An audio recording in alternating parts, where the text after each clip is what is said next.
And where at last we left off. The Champions of Nirn. It was a different year when last we gathered, gentlemen, and our 24th session of D&D concluded.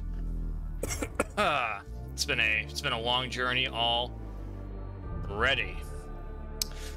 Where last we left off, the party members in Refugee's Rest, the Champions of Nirn, were settling in for the night after a long day of adventuring, only to be accosted in your very rooms as you slept.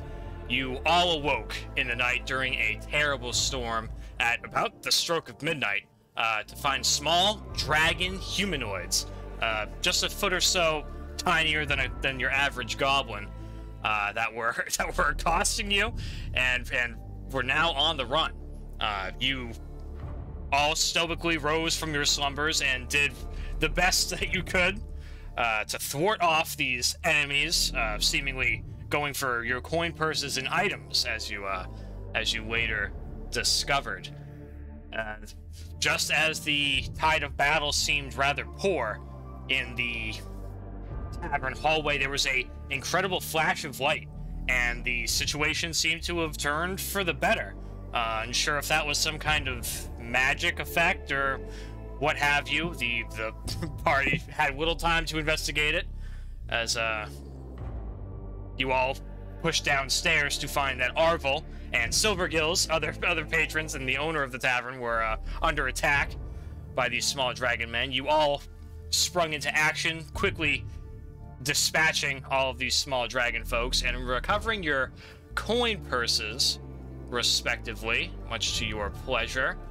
However, you all discovered that something was taken from your person.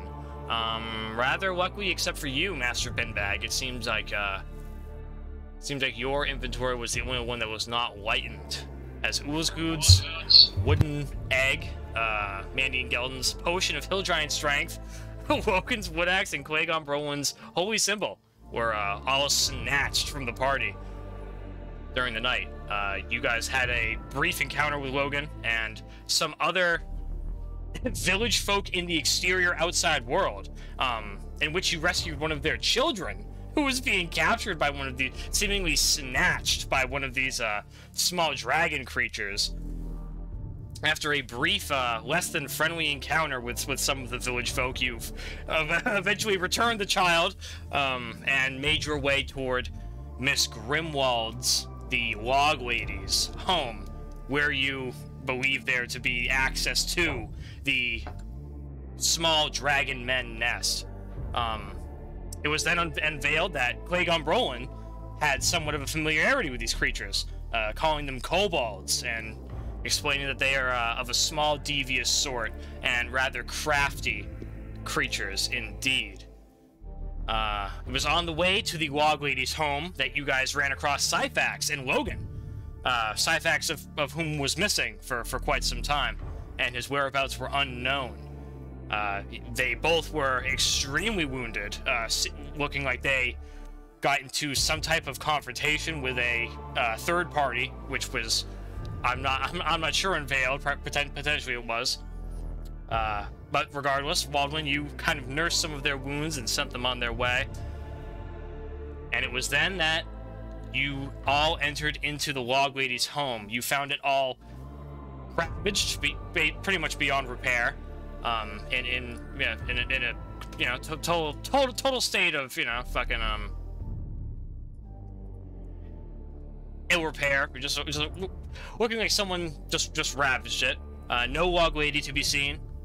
And you all entered down into the basement, and 3 of you ventured down as a scouting force to try to see what you could find about what lied beneath, and were quickly ambushed as you did a pretty decently excellent job sneaking past some of the initial traps and hazards that were along the cavern floor path toward the kobold lair, but eventually were caught and are now currently, after being pin-cushioned and accosted with traps, you guys are kind of on the back foot and haven't made too much progress. And it is there that we find our party members now. The three of you, Ulzgud, Mandion, and Waldwin, down in tight quarters, just watching one another's backs and being accosted from missile fire coming from high up on the cavern walls, from shooting positions, pre-planned by these small creatures. Skeezewell, Binbag, you are currently in the company of Clagone, Brolin, at the mouth of the hole to the subterranean lair. You hear a commotion ensuing down below, and it is your call if you desire to head down there with Clagone to your friend's aid, because it most certainly seems like a combat has broken out down there. All right. Ooh. Oh shit. Skeezewell, Binbag goes to scratch and says, "Well, I don't know." But as he takes his hat off, the chick falls out and starts running down into the cavern. Skeezewell, still scratching, doesn't notice right away. But then, from scratching, turns to grasping. And as he realizes there's a weight missing, he looks towards the ground all around, frantic, and then he sees what he's looking for, the faint shine of the chick crawling down, almost rolling down, and makes pursuit into the cavern. Okay, very good. There's a rope, leading down to the depths. So if you'd like to make an athletics check, to descend the rope rather hastily, you may do so. Yeah, Skeezewell sees the chick, for thematic purposes, just fluttering down, just gently gliding down. He's like, oh, bollock, oh shit. And he wants to make an athletics check to climb this rope as quickly as possible. Fantastic. Not fearing the danger, only thinking of his chick the whole time. Okay. What am I rolling? Athletics? Yep, athletics. It's been a little while. I figured I'd start you off with a roll to get you back in the swing of things. You grip onto the rope and kind of rather haphazardly grip about it and begin descending, only to find that you are descending quite a good deal quicker than you would like, and you have to quickly pinch your pinch your heels together and strengthen the grip upon the rope as you get a bit of rope burn sliding down and plopping pretty much right next to the chick down below.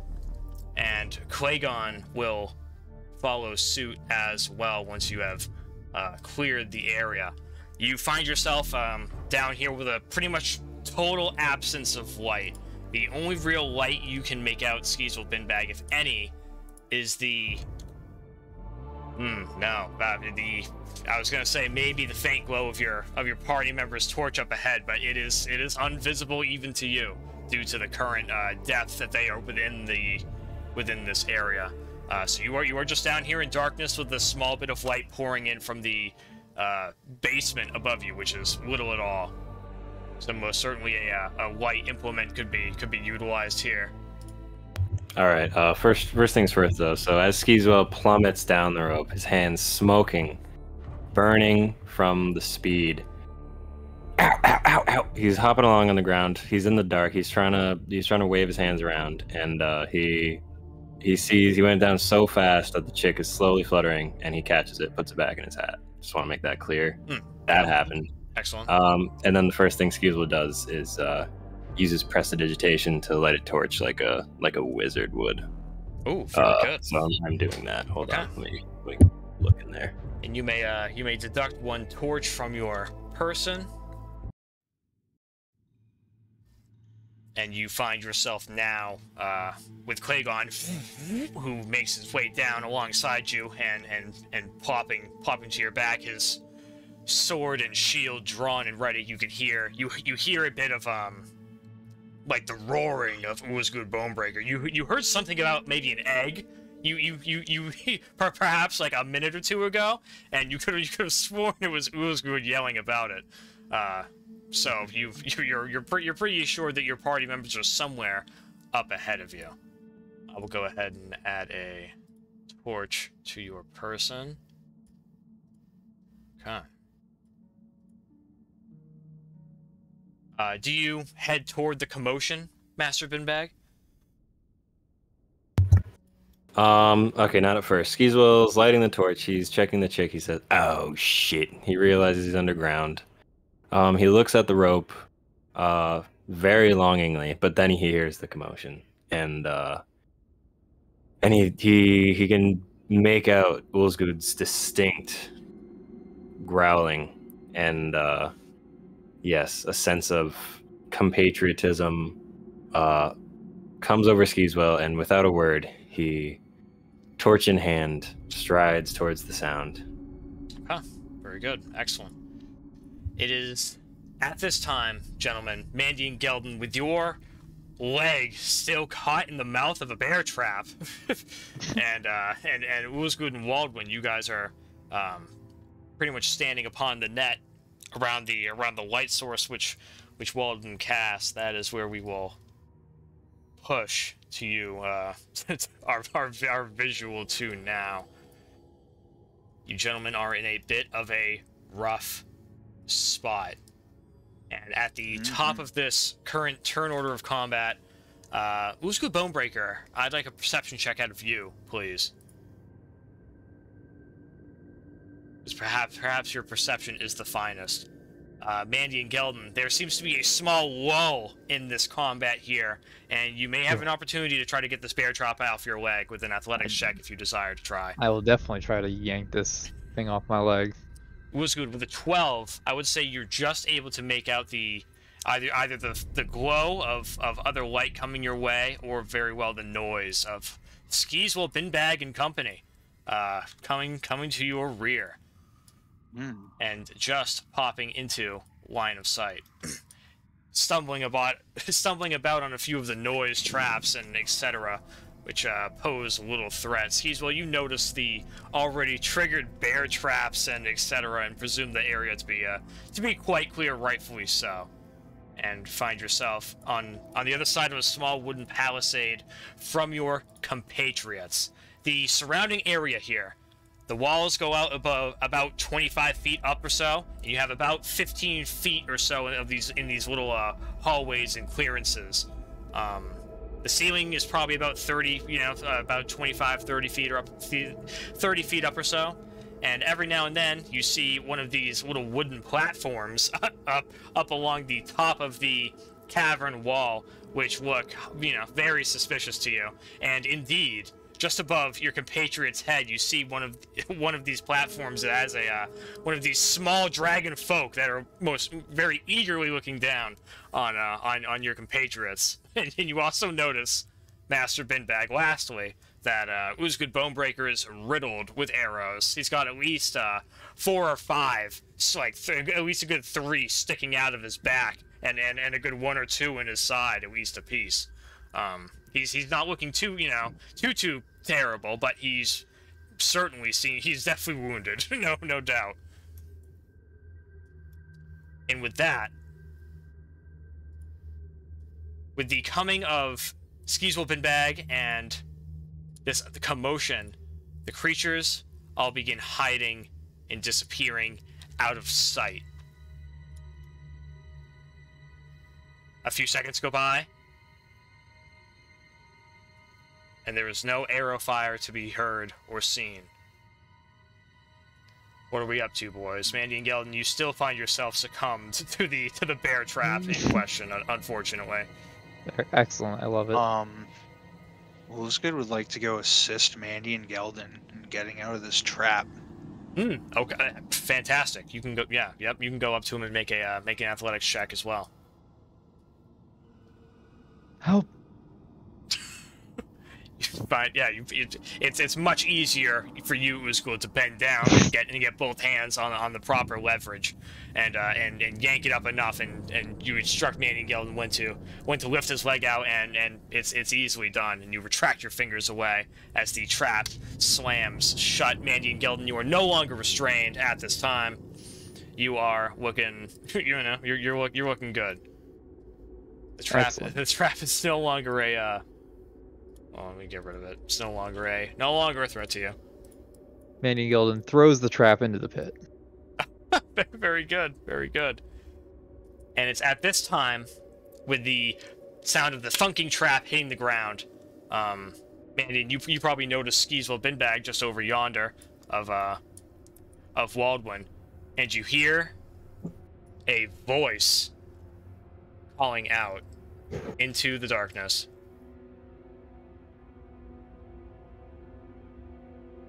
Who goes there? It is a voice familiar to you, Mandion Gelden, and Waldwin. Also, it is familiar to you. It is also in the common tongue. Everyone can understand it who can hear it. And I'm pretty sure everyone can hear it. It sounds like it's coming from somewhere in the darkness. Mandion Gelden yells back out, "We had a deal of peace!" Bobby, is that you? You hear from out somewhere in the dark. I'll just respond, "Come out so we can have a talk." And before too long, you hear a shuffling out in the darkness. And before you, just creeping out into the light, you can see the large, at least larger than relatively the rest of them, the larger dragon folk that you know as Slippy. Bobby, what are you doing here? Your friends came to kill us in the night. What? I thought we had a peace treaty. Oh no! And I raised my gun at him. Bobby instinctively puts up his shield and takes a defensive stance, and you can see around the area as some of the creatures start poking their heads out of the holes that are attached to the boards. Not too far away, and are rather curiously now looking in awe of this interaction that is taking place. It was just to celebrate. I didn't know that was any of you guys. We are friends of all the surface dwellers. Any dead surface dwellers are friends of mine. Especially around these parts. We don't really want dead surface humans. Is just their shiny stuff, really, and the sweet treats. And he kind of like looks down at his hip, and he's got a big satchel around his hip, and it looks like there's something rather bulbous in it. Like, And it almost distracts him for a second before he gets his attention back toward you, Mandion, and he kind of steps over forward, and another figure steps out into the light beside him as well at this time. A rather interesting looking figure, very almost sophisticated in design. A bit more armor-clad and wielding a very large satchel and this glowing monocle, which seems to have almost like a magnifier on it, and almost a bit of like tinkering gear you can see strewn about him, some loose tools and etc. And he's kind of hunched back over, and almost as like in like a advisory role, you can see him kind of like whispering over and speaking to to the other large bone adorned feather, hatted and clad larger dragon man, and you guys can definitely hear them having a very brief discourse under muffled breath. Oh, Bobby! And it's thanks to you that I was able to slay the Great Stone Door, so I do owe you. If you can forgive us, I will Strike a deal! Yes! We struck a deal before, perhaps we can strike a deal again? It's hard for me to strike deals if I don't even have my stuff I started with. I'm missing so much equipment. Stuff! What stuff have you missed? Perhaps we can help you find it!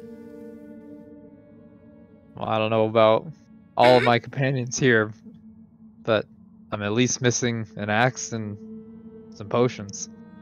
Max potions. Okay. And what else? Ulzgud interjects, my egg. What kind of egg? Wooden egg. I may know of such a thing.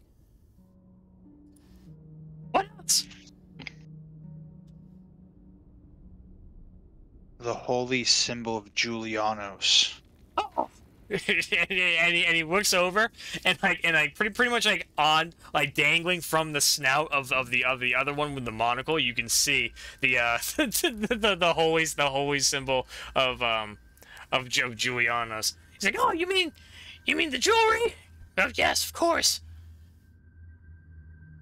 Very good. Yeah, I lost about 500 gold pieces. I just can't find them anywhere. And, I figured you could probably help me find that. Oh, shiny gold. We don't have very much of that. But we'll give you all that we have, if it means you'll go away. Yeah, alright, that's cutting you a deal, though. I want you to remember that. The great High Chieftain Slippy is more than happy to have a deal with the surface people. I mean, I'm really taking a loss on this, so just keep that in mind. Bobby, is that a friend of yours? These are all friends of mine. You better watch out for that one. He's a bit crazy. Very well. Alright. Just wait here, and I will have my servants. That's what has been taken at once. And the creatures begin skulking back from whence they came into the shadow, out of sight. And a few of the other dragon men kind of peep out at you guys from every now and then from up atop these wooden shooting platforms. But other than that, they retract themselves as well and just remain hidden. They better. And a minute or so goes by of not too much going on. What's everyone up to? Is everyone waiting? Ulzgud would like to, if no one's really watching, because you don't really want disrespect, but he needs some bones for this encounter. Oh shit. So I'd like to try and go decapitate one of these kobolds. Okay. All right. Well, I'm very good. There's nothing physically stopping you from going over there and reaching one. They are all pretty much within arm's reach, I would say. Yeah. Well, combat seemingly is stopped at this time, so I'll take us off the combat visual. And I would say Ulzgud Bone-Breaker with little issue, you are able to gather the head of one of these creatures, and you may add a kobold head to your inventory at your at your leisure. Thanks. Okay, and with that, another minute or two goes by, and then you can hear some grunting and moaning. Move! Bobby will not wait! He will slay us all! you guys could hear from out over yonder in the darkness, before you see the same animal skull wearing, foot or two larger, self-proclaimed chieftain of the subterranean dragon man tribe. Spear and shield over his back. In his hands, clutching a wooden egg, all too familiar to Ulzgud Bone-Breaker. Right behind him, there is the spectacle-wearing, satchel-carrying individual wielding the wooden axe of Sir Logan and the holy symbol of Clagone Brolin. Just behind them are 4 other of the small dragon kobold creatures, each of them with like a sack, and another 2 holding a chest between the 2 of them. And they all begin piling it up at like the edge of the pit, that pretty much in the center of the room. And after the contents are placed, they back away, and a good many of them scatter about, except for Chieftain Slippy and his seeming, you know, advisor, or, you know, second, whatever the other creature seems to be. And they seem to be awaiting, you know, your guys' inspection or like approval. And you guys hear the murmurings of up in like the tunnels of like the creatures like chattering amongst themselves and gossiping, likely about the situation unfolding. I would like to carefully approach and start to examine the goods. Okay, so what you have before you is no doubt the wooden egg of Ulzgud Bone-Breaker. Looks to be in. You didn't get a very good look at it earlier, but it seems to be the same thing, and in pretty good condition. As well as a potion of Hill Giant Strength that looks rather familiar to you. Oh. The axe undoubtedly belongs to Logan, and seems rather familiar to you as well. And in addition, you see Clagone's holy symbol, a beautiful triangular depiction of the one of the 9 divines, Julianos. And that also seems to be in pretty good condition. These creatures seem to have, you know, indeed held value in your guys' items, perhaps as much as you did, and seem to have kept relatively good care of them. In addition, you find 2 sacks, of which one has a decent amount of food. You find one that has what looks to be a bottle of booze of some kind. Let's see, what else is here? You also find another necklace, which seems pretty interesting and valuable to you. It is comprised of silver and ruby. What else? There's a rather sizable coin purse, which looks like it is a coin purse that consists of, you know, the contents of multiple, probably pushed together. At least a good 40 gold pieces or so reside within it. And that is the long and short of it. Within the chest, you find what looks to be a potion of healing for anyone who desires it.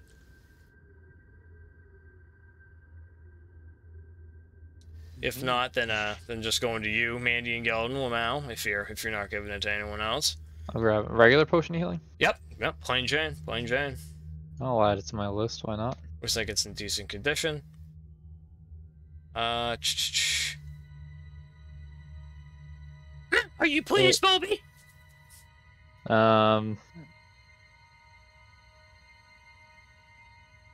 I will say that I am pleased as I'm tossing the bag of gold coins towards Skeezewell's direction. Ooh, nice. Skeezewell catches the bag with unbelievable deftness. Clagone bears witness to it. He's impressed. I will leave everything except for the potion of Hill Giant Strength and the axe and the potion there for my companions to collect. And I will stand up and start to approach Slippy. And I'll say, well... He takes a defensive stance. I say, well, you returned our items. What's stopping you from attacking us in our sleep once again? These are our friends, and you live right below them. And you can hear the like the whispering of this other like small green glowing spectacled creature, and they seem to be conversing back and forth. And you can also see now that as you got closer, like the necks and the snouts protruding out of the various holes up on the cavern walls increased in volume and intensity. It's like yes, trouble. A troublesome arrangement. Perhaps we will have to move. You may need to, and sounds like you have quite the storeroom of goods back there. No doubt, also from my friends above. Maybe you should leave that behind for them. Make a persuasion check, or intimidation if that's the road you want to take it. Your choice. I imagine you're shooting for one or the other here. I will go for persuasion first. Ooh, okay. 18. Creature kind of like strokes its long protruding snout from underneath like this antler skull that it's wearing, adorned with feathers. And it should be said, this creature looks a little bit different than when you've seen it last time, and you only saw it a few hours ago. So its changes are pretty noticeable. It still has like a little bruising on its flesh from where you encountered and fought it earlier, but its costume seems a bit more adorned. It seems like the amount of like plumage and so on of like the feathers and like bright coloration on this creature has only like increased in spectacle since you've seen it last. Make a intelligence check, please. Intelligence. To save. Intelligence check.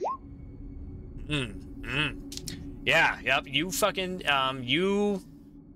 you read into this a little bit, and you suspect this creature's probably been in the short time since your absence, this creature's likely been elevated in stature. It seems it seems like it was already pretty much in charge before, but now it seems like it's even more so. You're not sure. You gain further respect. Yeah. It seems like he had no such like lackey or advisor beforehand. And he did address himself as High Chieftain Slippy, which is different than the Chieftain Slippy you heard earlier. So there might be something to that. But yeah, with an 18 persuasion, he's sitting there contemplating what you have to say and listening to this other creature, speaking to him. He's like, yes, some of it, most of it. Almost all of it.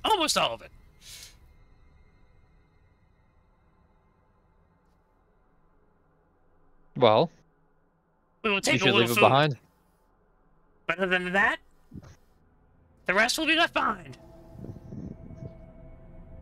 I'll allow you enough to survive, but nothing more.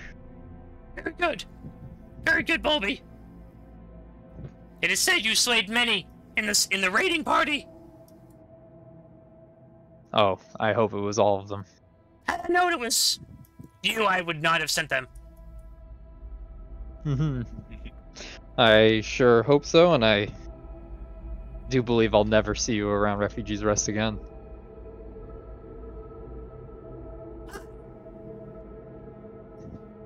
I hope it's so, Bulby. The Meadow Man. Where will you be going, Slippy? Tell me first. Before I leave you in peace. Our scouts have not gone very far. What with the goblins skulking in the mountain? I recommend you head far west, as far as you can go. Danger! Danger out in the plains! Our people will never survive the journey. Oh, be even more dangerous if you stay here around me. I'll tell you that much. True. And he kind of looks over in the direction of Ulzgud Bone-Breaker's large, imposing frame. He's like, oh, well, farewell, Bobby. I hope this is the last you will meet of the Stone Scale clan. I'll nod to Bolby and kind of, I'm kind of distracted. I'll kind of try to walk behind him towards where he came from. Oh, interesting. Well, he rather quickly retreats from back which he came, and if you want to get a closer look in that direction, you certainly can. But it's going to be difficult to get behind him. He rather quickly scoots and scrambles, back toward the darkness in the direction of safety. So it's. I'll at least I'll poke my head in. I'll see if I could see what tunnel he's going down at least. Yeah, it definitely looks like he's heading definitely looks like that shaded area that's cut off by your torchlight leads to another passage of some kind. And first things first, make a perception check, please. Perception check. Ulzgud, are you gathering up, Oh, yeah. Yeah, there's certainly plenty of opportunity for you to do so now. I've never taken off the egg. Ulzgud walks over and picks it up. Okay, very good. It is yours. Your wooden egg is re-added to your inventory. And I will go ahead and add that back to your handout section as well. It looks in very good condition. And truth be told, well, it looks exactly the same as when you saw it last. You'll be happy to know. Okay, so that's back in your inventory. Clagone Brolin is going over with you to retrieve his holy symbol. Waldwin, Skeezewell, is there anything you guys are up to? As Mandion is kind of like lurching over into the darkness from which those creatures fled. I guess I'm trying to navigate towards them. I know it's kind of like a dangerous area, but I'm just trying to regroup with them. Oh, okay. Yeah. I mean, easy enough. Easy enough. You guys are all in like a fairly tight area here. Waldwin, is there anything you wanted to do at this time, my friend? In particular, or are you just hanging out? Master muted Waldwin. Master mute. It's alright. I want to look for some more arrows and like bits of leather. Oh, very good, very good. Okay, you can do a investigation check. Mandion, you and your breathing, you're making me sick. Excuse me. No, that's alright. I love it. A man has to breathe. Let's see. Seven investigation. You can go about pilfering some of the other creature corpses rather quickly here as everyone's packing up to get ready to leave.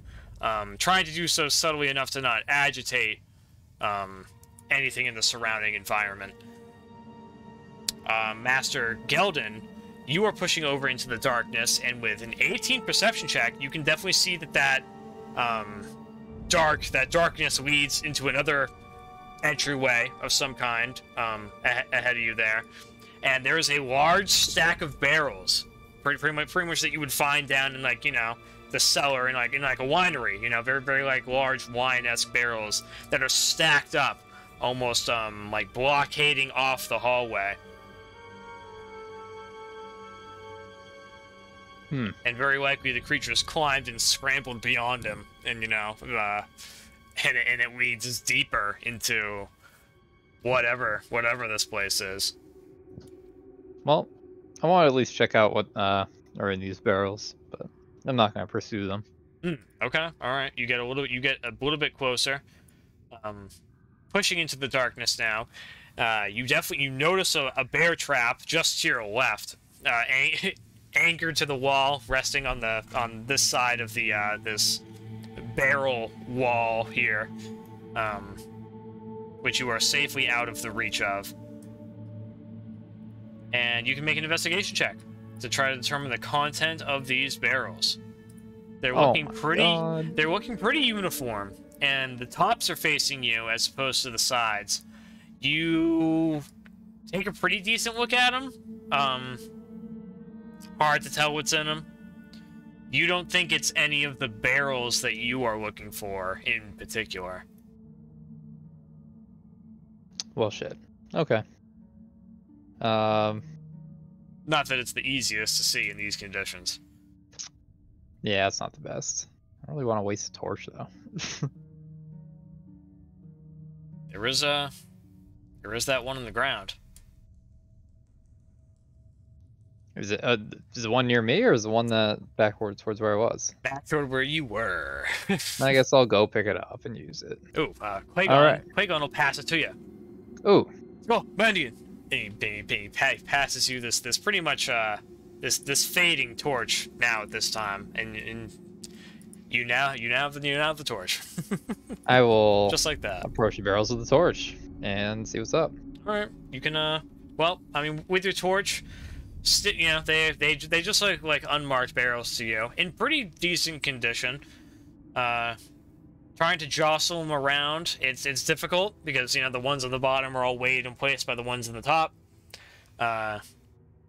You're able to see into one or two of them and determine that one has some kind of liquid in it, maybe like a water. It seems to you, and the other one has some type of granular substance in it, like, you know, like a grain of some kind. Okay. Nothing very nothing, you know, just looks like barrels of miscellaneous, you know, likely farm supplies taken from the people of Refugees Rest, and so on and so forth. Roger that. Well, I will go back to the team with my torch. Okay. Very good. Very good. You make your way back over, and you guys are pretty much packing up. Who's there's like another, you know, that bottle of alcohol and that rather fancy looking necklace, if anyone's keen on taking that. Other than that, that's pretty much it for stolen valuables that have been coughed up by the creatures. I'll take both of those things. Oh, Waldwin. Okay, very good. So be it. Does anyone contest Waldwin? Of course, would like to arm wrestle for the booze. Oh shit! I saw the necklace first. If you want them, you can have them. Should be said, Waldwin, you managed to find another leather quiver, which you retrieved from one of the slain creatures, as well as another half a dozen arrows of the small creature variety, if you want them. We'll take both of those things. Okay, all right. I've updated them in your inventory respectively.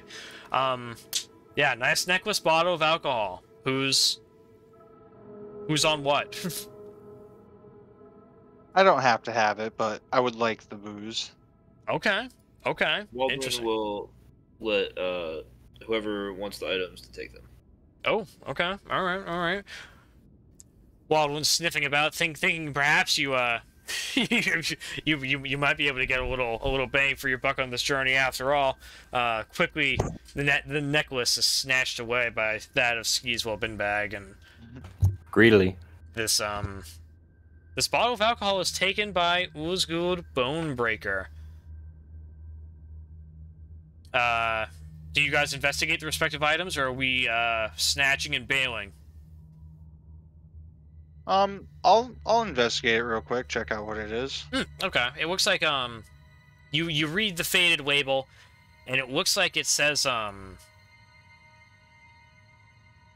Cyrodiilic brandy on it, which you know to be a rather finer brew of alcohol. Rather rare in these parts, most certainly. Ulzgud looks at Waldwin and asks, "You like brandy? I'll share it with you." I'm sharing a drink with you. Tonight, when we drink, we will. Skeezewell examines the necklace, holding it above his face. Okay, you check out this necklace, and it's a beautiful silver necklace, silver chained, etc. And it has a beautiful ruby gem sitting in the center face of it. Flipping it around and looking on the flat the flat metal backside, you see it engraved, "To my beloved."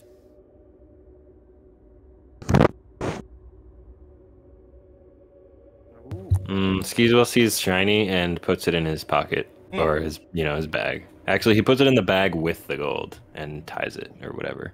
Oh, okay. All right, very good. I will just add that to your inventory briskly. Thanks. No problem. Okay, and with that, you guys spend 30 seconds, a minute going about looting, and it's still pretty quiet down here. You do hear the occasional skulking of a creature, in your periphery, but nothing confronts you or looks at you guys for very long. You guys know that you're not alone, but it is quiet.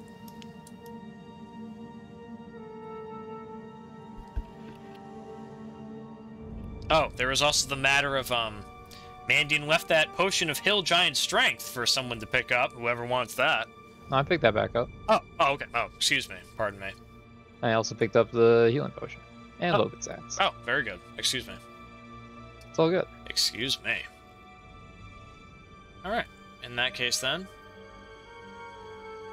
you guys are looking pretty good. What's the play, gentlemen? Oh. You're all here together. Do we have any sense of time down here? No. Do we remember what time it was when we entered down here? And then we got woken up. Yeah. I don't know if it's too middle late of to the go back to night. sleep. So as far as you guys recollect, it was about the middle of the night. It's incredibly. Last you checked, it was incredibly stormy out, and the so that certainly does not help with time. Fucking perception. But yeah, I don't know, somewhere in the middle of the night, you think. So not too beyond the realm of possibility of getting to bed if anyone can manage it. Oh, I'm certainly ready to go back to bed. I look at the rest of the crew and start to pack up my stuff. Okay, very good. You gentlemen start going about the packing phase, and it takes, only about a minute or so, and you guys are ready to go and split.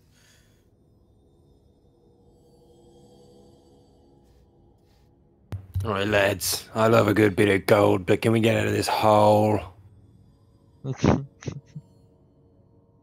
I agree. Just a bit of a midnight snack. And I start briskly walking back towards the hole in the log lady's floor. Okay, very good. Should be said, getting out of here probably won't be a big deal for any of you except for Mandy and Gelden. You call me fat? You're a bit boned. A bit on the rotund side. a bit bulbous. Yes, most certainly. So, it's up to you guys how you want to ascend. All of you can ascend and try to help Mandy and Gelden up, if you guys want to play it that way. Something like that. Other than that, yeah, it's I'd at least like to go up and help him out, if no one else. Okay, very good. Skeezewell is rushing for the exit, so Ulzgud Bone-Breaker, if you're going first, Skeezewell's like right at your heels. Okay. 2 push, 2 pull. Okay. It's not too long before you guys make your way up this rope with your belongings now since found. After engaging with Slippy again and the Stone Scale clan, and emerge into Miss Grimwald's basement from the cavern below. Mandy and Gelden, and you are last, and it's time for it's time. I will grasp the rope and do everything in my power to hold on and pull myself up. Very good. You may make an athletics check with advantage because Ulzgud Bone-Breaker is at least providing assistance. Oh, advantage. Hopefully with his dang strength it will be enough. And yeah, surely it is. It's a little tenuous for a little while, and the health of the rope is taken into question at some point when the strain becomes you feel and fear almost too much. But rest assured, you guys come out on top in the end, and thanks to the help of Ulzgud Bone-Breaker, Mandion Gelden is out of that hole, and so is everyone else. You guys are now in the cold basement of Miss Grimwald's house. Cold. It's so cold. Let's get out of here, boys. I agree. Let's go back to the tavern, make sure it's not burnt to a crisp. Right. Ooh, good looks at Skeezewell. Alright. You boys start making your way out and brave the storm yet again, pounding your way over toward the tavern. The pouring wind and rain is the first thing to greet you rather harshly. But aside from that, you gentlemen are able to make it back to the tavern in but a few minutes of exterior traversal. Is anyone doing anything out in the storm? Lightly brushing the blood off my skin with the rain. Yeah, honestly, not a bad time if you're looking to freshen up. The rain is cleansing in a way.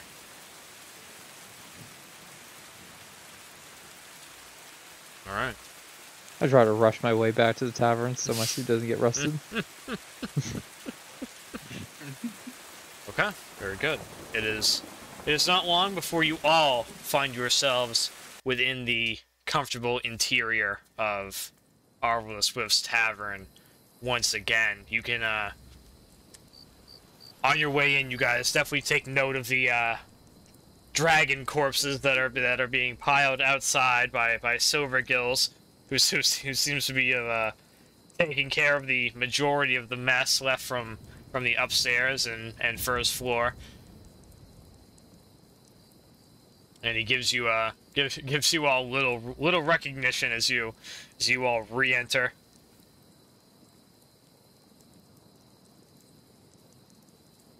And Arvel seems like he is behind the bar trying to get some cleaning done at this time.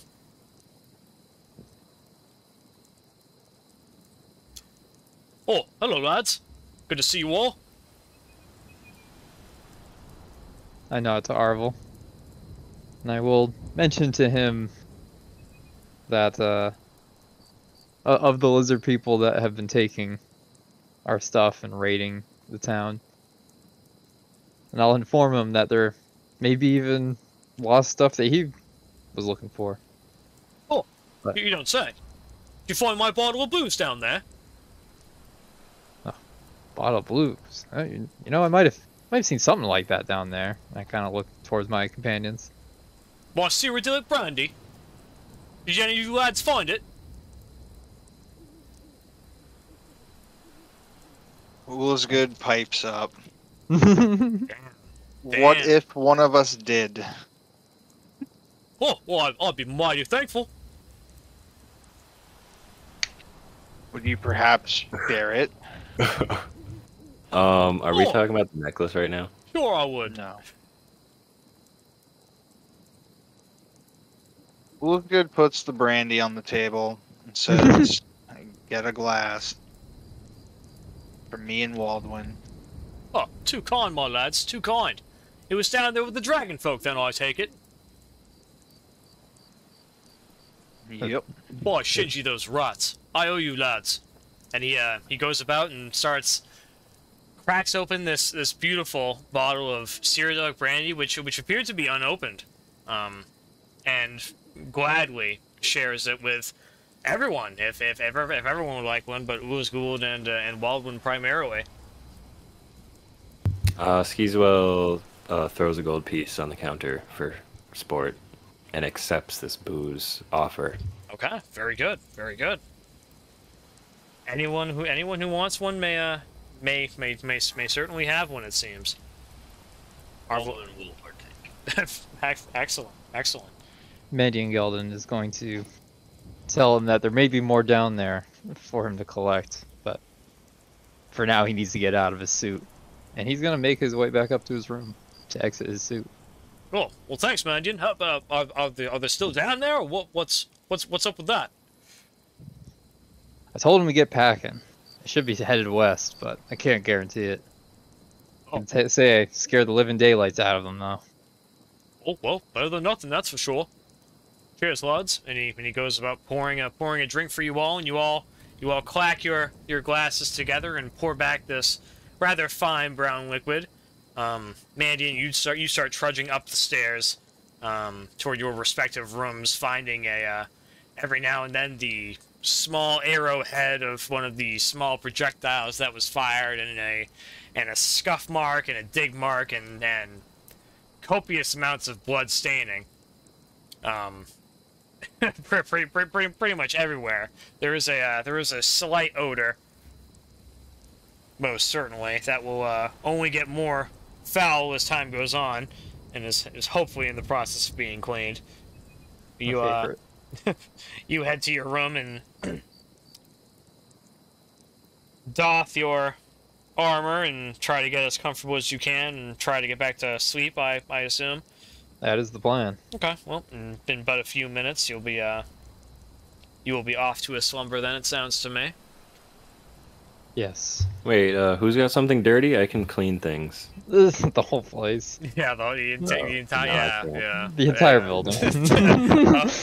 A majority of the wooden interior, especially on the second floor where the domiciles are stained quite heavily with the blood of small dragon men.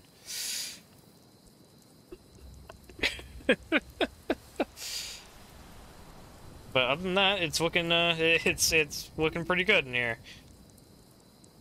Well, those of you participating in the fine bar liquid have to do a Constitution saving throw because it hits you pretty good. It might be just the thing you need after a long adventuring day. Ooh, Ulzgud Bone-Breaker, you take it back rather stoically. And it is a smooth and delicious liquid. You all appreciate it exactly for what it is, and are more than happy to get a little liquid courage after a rather daunting day for some of you. And it hits just right. Skeezewell becomes appropriately rowdy, wooing and weighing at the right time. Oh yeah, not too bad, eh? You can see I was afraid to lose it. And he goes about and bends over and places it back in its respective home beneath the floorboards in a hidden compartment from whence it belonged. Ooh. Ulzgud looks at Arvold and says, I need a new room. The kobolds destroyed my room. Make a deception check. It's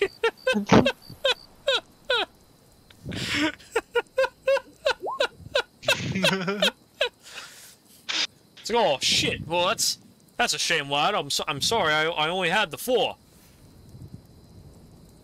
I'm afraid it'll take me a little bit of time to get some new furniture and stuff in there. I have a bedroll out back if you'd like one. All right, Ulzgud will sleep elsewhere. Okay. On a bed. Yeah. All right. He goes out back and brings you out. You know, like a sleeping bag almost style, you know, folded up bedroll, and hands it to you. I will go ahead and add that bedroll to your inventory. Let's see. Do you have a bedroll? Oh yeah, yep. You had one already, so this will be your second bedroll. Oh shit! I already had one. Sick. Yeah. There you go. There you go. It looks about to be of similar quality, you know, to the other one, but it's made out of a different material. Yours is kind of made out of fur, and it's more of like a you know, exterior camping bedroll that you likely fashioned yourself potentially. And this one seems like a bit more of a felt, you know, comfort over, you know,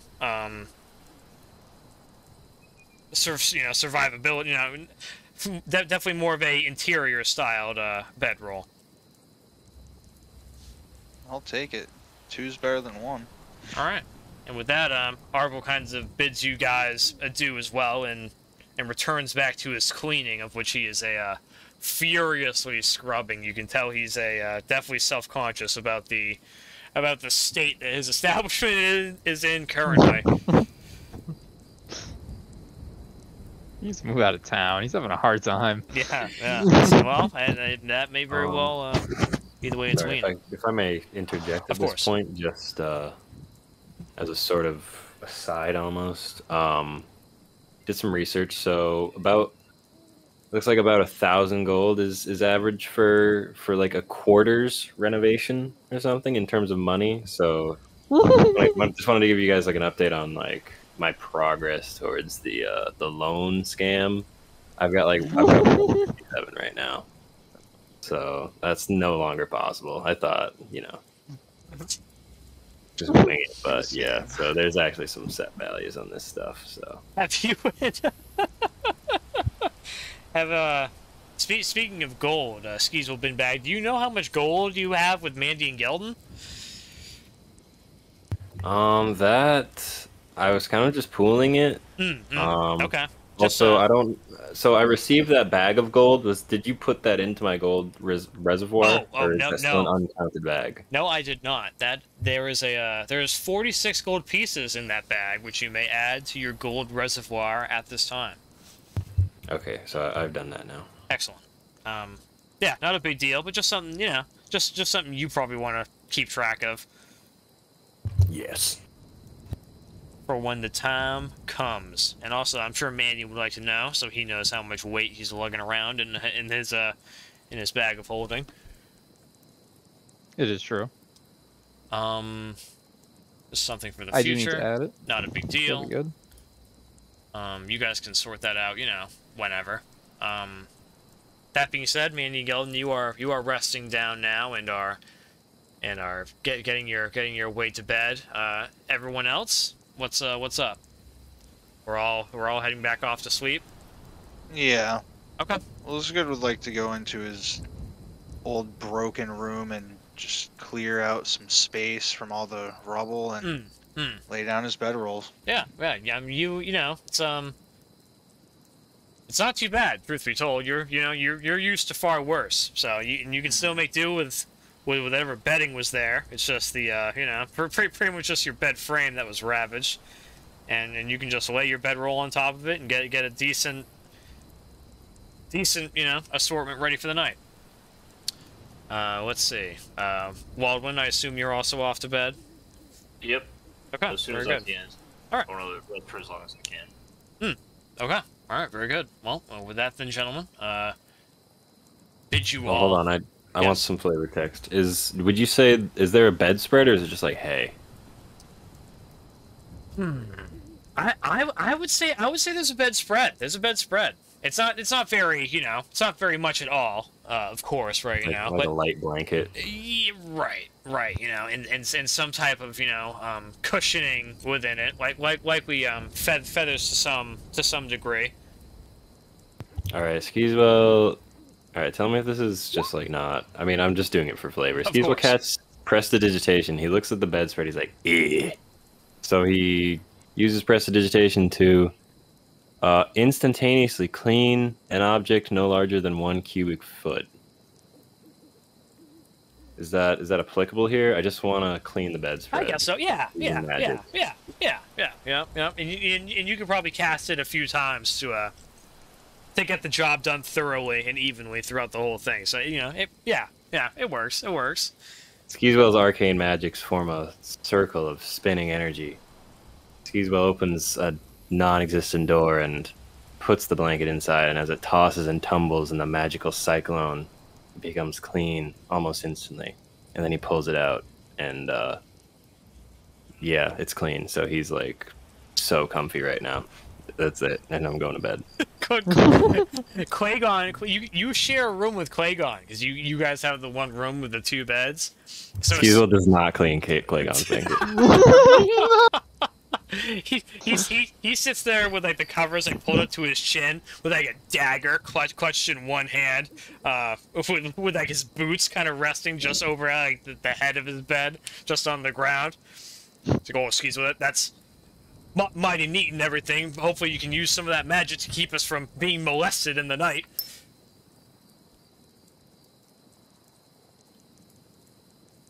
Nope. Skeezewell turns in bed. And that is where you guys rest for the evening, hopefully for real this time. And with that, a good 6 hours or so pass by. You all dream sweet, bountiful dreams, and you all benefit from a long rest. Now, let me be very particular and remind you all what this entails currently. Those of you who did not spend hit dice and were hoping to regain hit dice will not be able to do so, at least not as much as you were hoping for, due to being attacked in the night. Instead, you only regain half of your hit dice value. So if you if you didn't spend any hit dice last session, which I think is only like 1 or 2 of you, then you can add like a hit dice or 2 to your current hit dice pool. Other than that, you guys get your abilities, spells, and whatever else is dictated from a long rest. Just your hit dice are probably still looking lackluster, unfortunately. You'll need another good night's rest to take care of that.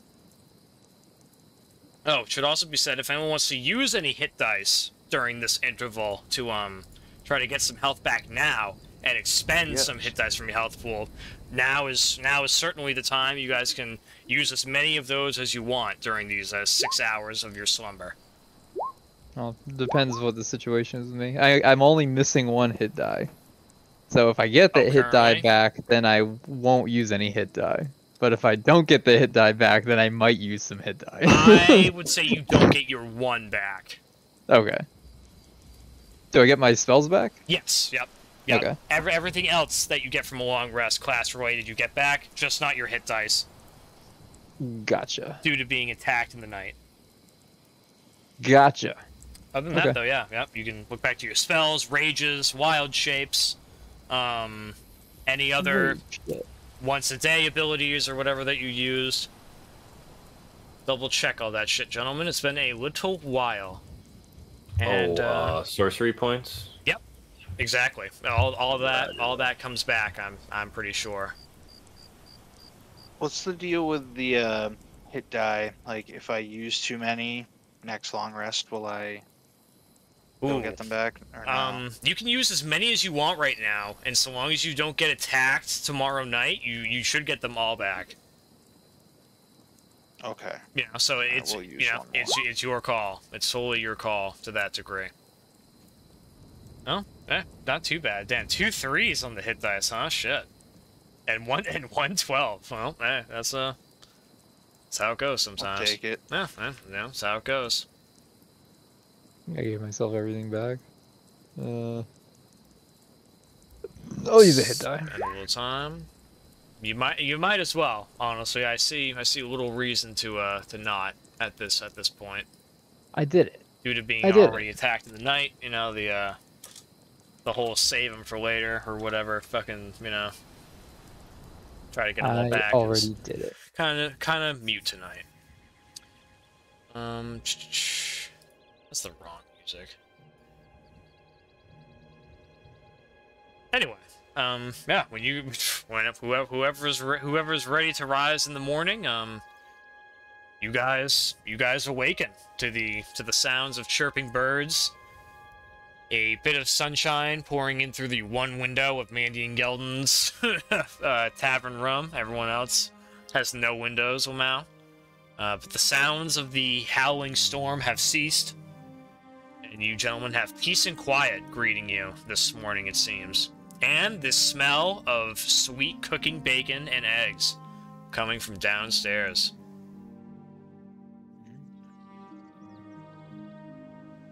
Ooh. Who's up to what? Who's up to what? You all rise. I pack up my bedroll and go downstairs. Very good. Yeah. Is any morning mantras that anyone's doing? Those of you who need to armor up, I assume you get back in your armor unless you state otherwise. That is my morning mantra. I'm going to practice getting into my suit alone. Okay. Very good. Very good. Bond Is in my suit. Clagone Brolin doing some like chanting right now? Because he's on that Julianos. He is. You know what? He is. He's rather happy to have his holy symbol back, and you can tell he's spending. You know, he rather politely waited until you awoke before he started making any kind of ruckus in particular. But you can definitely find better have, because that was my whole bit was gonna be no. But anyways, so yeah, Skeezewell's up. He's heading towards the food if it's smellable. Oh, most certainly, most certainly. You find yourself making your way right down the stairs, just behind Ulzgud Bone-Breaker. And begin pounding your way downstairs. Clagone does not follow after you quite yet, as he is also getting in his suit of armor. Waldwin, what are you up to this morning? Anything in particular? I'm gonna gather up all of my stuff and start heading downstairs. Okay, very good, very good. I do not Sure, I'll blame be you. a bit late compared to everyone else, but I'll make it down there eventually. Yeah, at least a few minutes. You all make your way downstairs and pretty much line up at the bar, as is pretty much the expectation at this point. Arvel kind of greets you all and says good morning. Offers up bacon and eggs for free to all adventurers, the heroes of Refugees Rest. Oh. And unless anyone wants anything else in particular, food is on the way, pretty much without having a word need be said. The perks of saving the tavern. Nice. Mandion Gelden hurries up with the sound of free bacon and eggs. And he will order a double helping after being up so late last night. Yeah, before Mandion, Gelden, and Clagone make it down, is there anything the three of you, Waldwin, Skeezewell, and Ulzgud, talk about with Arvel or amongst yourselves? There's a brief period here where the three of you were just kind of waiting for food. So Skeezewell recognizes the. All right. Well, Skeezewell just wants to show the necklace to everyone. Do you show it to Arvel? is a question I suppose I have for you. Yeah. Well. All right. I'm just gonna go kind of wild with it because I think that's what Skeezewell would do. Skeezewell just like whips it out. We're like at the bar right now, right? Eating breakfast. Is that what's happening? Yes. Yep. Precisely. Okay.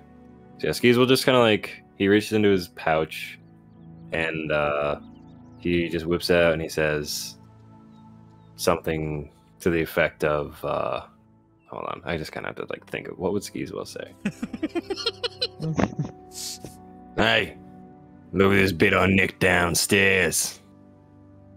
He holds it up for all to admire. At that, Arvel Very proud of his find. with that kind of jest, Arvel will certainly turn around to meet your gaze. Like, oh, well that's Logan's wife's necklace, ain't it? He's gonna be mighty happy you found that. And without thinking very much about it, he turns back and continues cooking. Skeezewell registers this And yeah, I do want to bring it back. So Skeezewell's gonna proposition to the gang. And oh yeah, remember that guy was bloody wankering about it. He was so mad. Let's go give it back to him. Go on, he had a rough day. And pretty much on that note, as Mandion and Gelden, you can hear the boisterous, enveloping of Skeezewell Binbag going on one of his, he isn't too vocal, but when he is, he can get out a lot of words when he wants, and you hear the unmistakable tone of his voice as you find yourself creaking downstairs.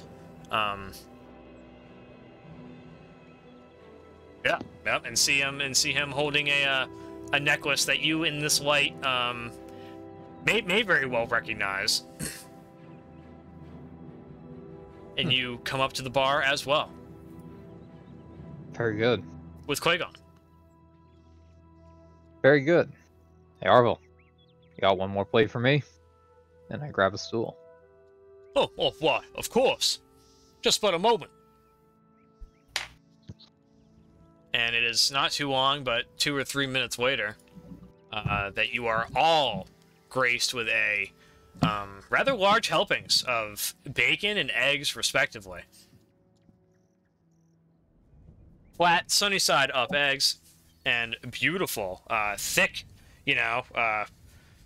very fatty, bacon, as it were.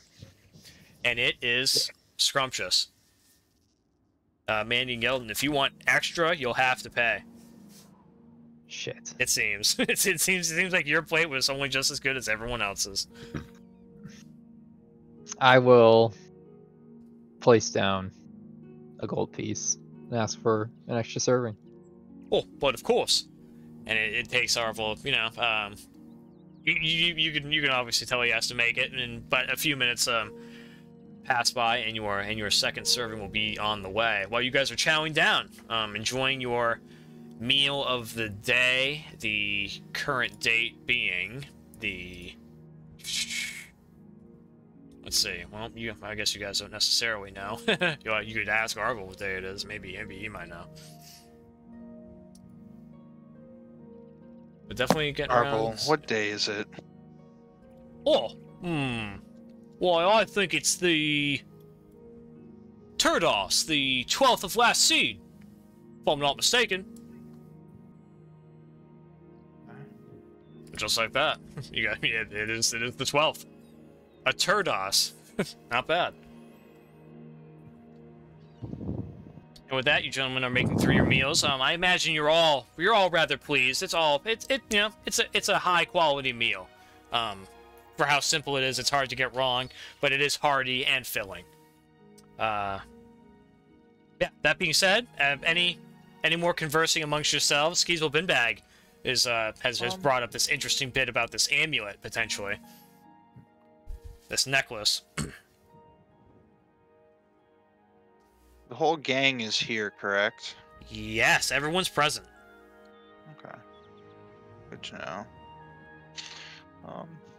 Ulzgud would like to impart the idea of being a true company, and perhaps even naming ourselves. Oh. You can hear silverware drop from Arvel's position. So, sorry, lads. He turns around and picks up the silverware that he dropped, and with a trembling hand, kind of places it over into the wash basin where he's doing some of the dishery.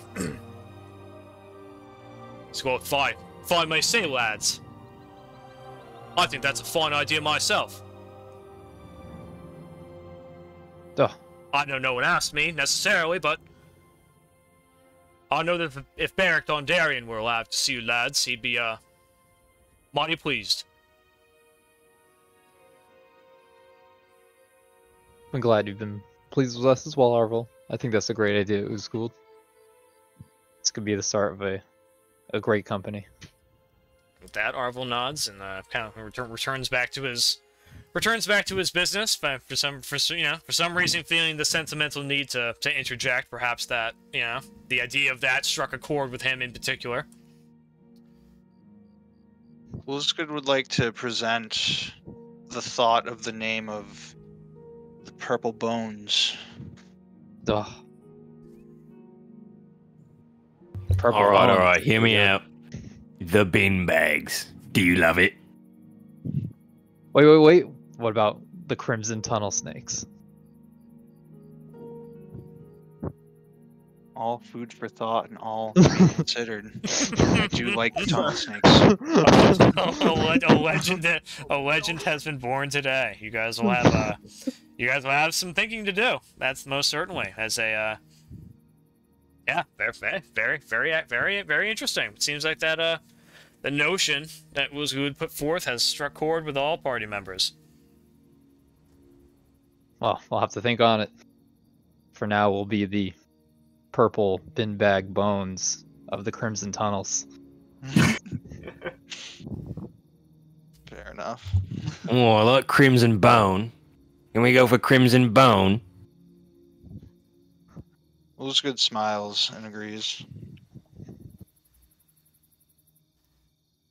Mandion nods his head, satisfied for the moment, and he passes his 2 plates back to Arvel. Already finished. Oh. What about the Crimson Appetite? And he retrieves your dishes and begins cleaning them post haste, as well as Clagone's, who is also finished. Like, yeah. Crimson Bone sounds okay. I like the sound of that. What do you think, Waldwin? Agrees. He just nods his head. He's still working on his food. Oh, very good. Very good.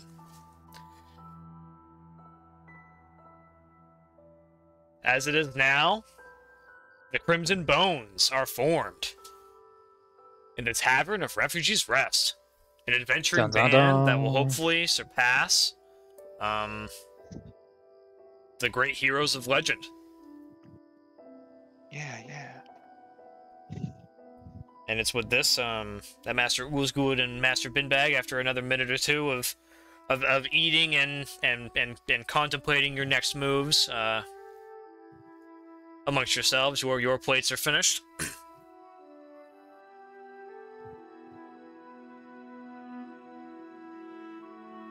Skeezewell, didn't you have that message from your boss? Whatever came of that? Nothing's really changed. We need to go visit him as soon as possible. But see what happens. I'm a bit distracted. What else do we need to do around these parts? I still have Logan's axe. I'm not sure if he wants it back. Did you hear something about that necklace being his too? Yes. Yeah, Probably looking for both. I say we drop off the goods and head on out. I guess there's no point sticking around here. Sounds like a good idea to me. And I will wield Logan's axe. Yeah. All right. Very good. We're setting out into the open world. Sounds like we're heading towards Logan's. Okay. All right. Very good. Waldwin, it should be said just about this time you are pretty much wrapping up your last bite. It is a succulent meal. Oh, a real no complaints. No complaints. Especially for the price of free.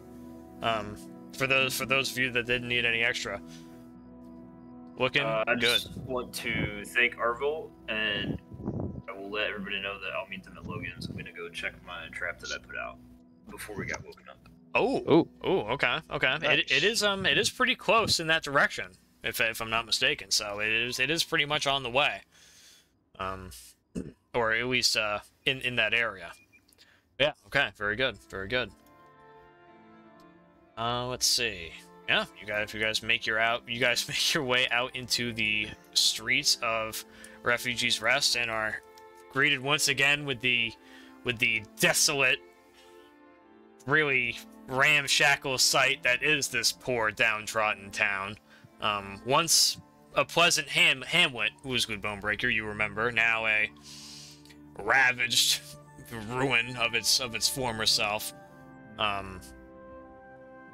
The mud from last night's rain is making a very westernly old saloon town like vibe. And you could find yourself slicking quite easily in the roadway if you are not careful, and then that would be a most unpleasant situation for anyone's cleanliness to fall in this stuff most currently.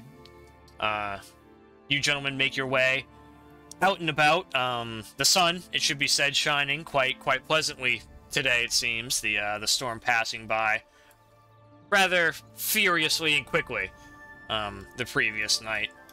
And you gentlemen are passing kind of by in front of the Kimona Tong house at this time, when out from the doorway, you notice a figure conversing with two other gentlemen just in front of it. And upon closer examination, it seems to be Logan and Syphax communing with someone within the Kimona Tong house. Syphax looks over in your guys' direction and gives raises a hand in greeting. I raise a hand back. So he's there over by the Kimona Tong house. Yep, precisely. They it's not sure who they're speaking to. Likely one of the Kimona Tong individuals. But it definitely, you see the unmistakable frame of Logan, and the unmistakable smaller frame of Syphax.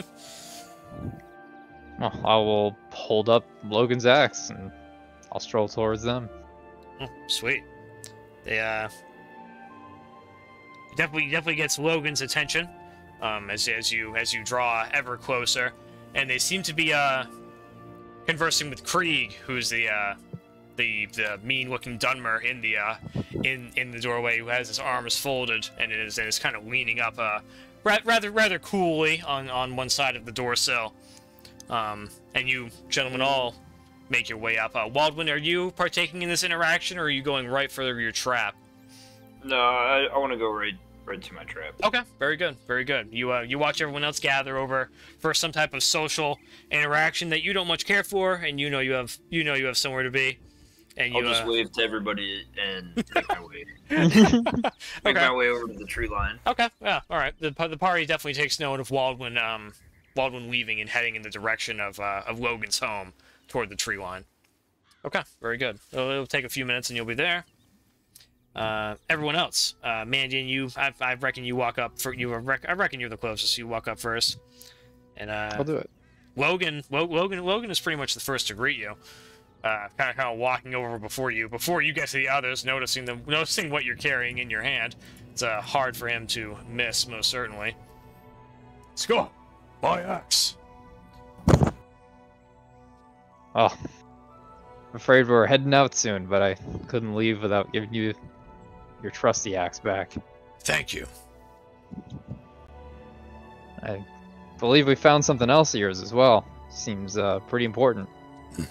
And you can definitely tell his old graying eyes, light up with the potential realization and hope of that your words yield true. I will turn around, trying to reach for anyone who has the necklace. Skeezewell? Yes. Yeah. Skeezewell, do you put forth the valuable? I'm sorry. This is not the man who it belongs to, is it? I'm confused. Yeah, that's Logan. It is. I don't know if you necessarily are too confident in that assessment. Okay, so Skeezewell says, Gelden seems fairly sure. "Alright, lads, is this the guy, right? I can't bloody remember." He says this openly, brazenly. Well, couldn't imagine anyone else it would belong to. Why don't we give him a look and see what he thinks? Skeezewell takes it out cautiously, out of arm's reach. Oh! Oh, that's it. My wife's necklace. Where'd you find it? Those scheming lizards. Scheming lizards underneath the log lady's house. I knew they'd be up to no good. Under the log lady's house. Ugh.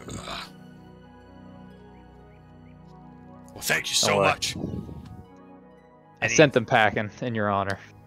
Oof, I suppose I'm in a debt to you folks.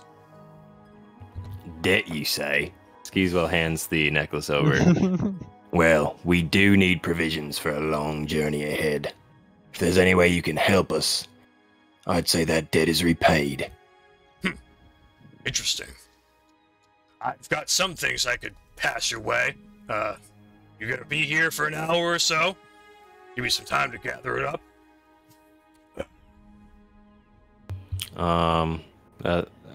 I'd be okay with that if you guys are. I don't see why not.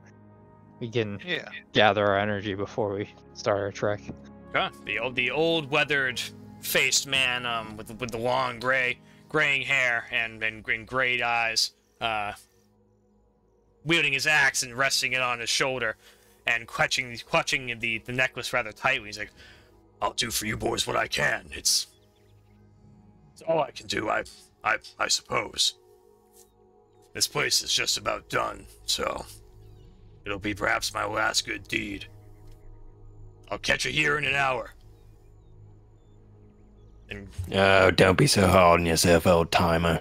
Skeezewell flips a gold coin the way of Logan and walks away, not looking to see receipt.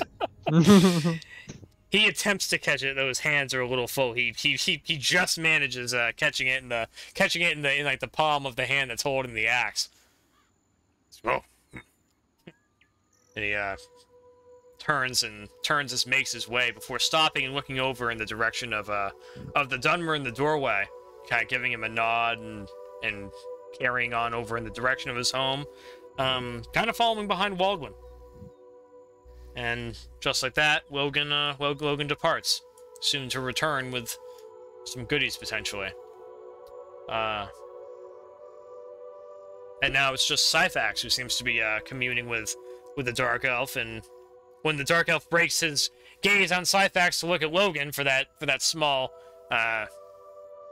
greeting or goodbye, whatever that was, Syphax turns over and kind of runs over in your direction as the Dunmer turns and closes the door. Syphax comes running over to you guys. Hey, you guys! Happy to see you all. Good to see you too, Syphax. You guys look like you made out kind of good, except for you, big fella. And he looks over at you, Ulzgud Bone-Breaker. Still got like a miscellaneous splinter projectile sticking out of him. Feel good. Well, I guess that's what counts. He kind of scratches the back of his head nervously.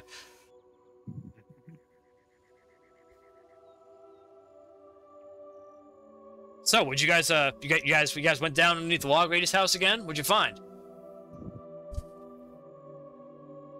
Seems like they were holding out from us. It's a whole bunch of stockpiles of goods down there, but I think we got most of our stuff back at least. Oh shit! No way. I wonder if there's anything really good down there. Well, we're due to head out of here westwards, but oh shit! I'd certainly recommend checking it out. Really? Is it dangerous? Not supposed to. Well, I told them to get lost, and they seemed pretty sincere about it, so might be ripe for the pickings before anything else moves back in. Oh, interesting. Did you see the log lady? No one's seen her since last night. No, I'm afraid those lizards might have taken her out too. Maybe they man. stuffed her in the cavern down there too. I couldn't be sure. That's kind of fucked up. Oh, well, I'll be sleeping with my blade close to my chest tonight. That's for sure. Well, You won't have us to protect you, so sounds like the best plan you could have. Through that. Through that. Planning on heading west anytime? Oh, I mean, I don't know. Staying here seems kind of like a bunko idea now. I don't know. Arvel used to be pretty confident he'd be able to keep the place together, but I don't know. After this, that was rough. You guys hear about John McAvoy's boy being taken in the night? That was fucked up. Yeah. Thought I heard something about that. Man, these times. Oh, we could always use an extra man in the convoy for safety if you're looking for someone new to settle. Oh, no way, really? You guys would take me with you? If you don't mind putting in the work of a bodyguard, then I don't see why not. Shit, you know I'm not the toughest, but I can at least keep you guys entertained and keep my eyes open. Well, it's the best we could ask for, I suppose. Shit. Damn. What do you think, boys? There's an insurance deposit of 10 gold. You know, just in case things go south. Oh shit. Well, hey, all right, sounds good to me. And and Syphax rather naively puts forth the 10 gold pieces down payment for the insurance policy toward the Crimson Bones. All right, official member. Skeezewell tucks the coins into his pouch. Oh, whoa, no way. Oh, this is so cool.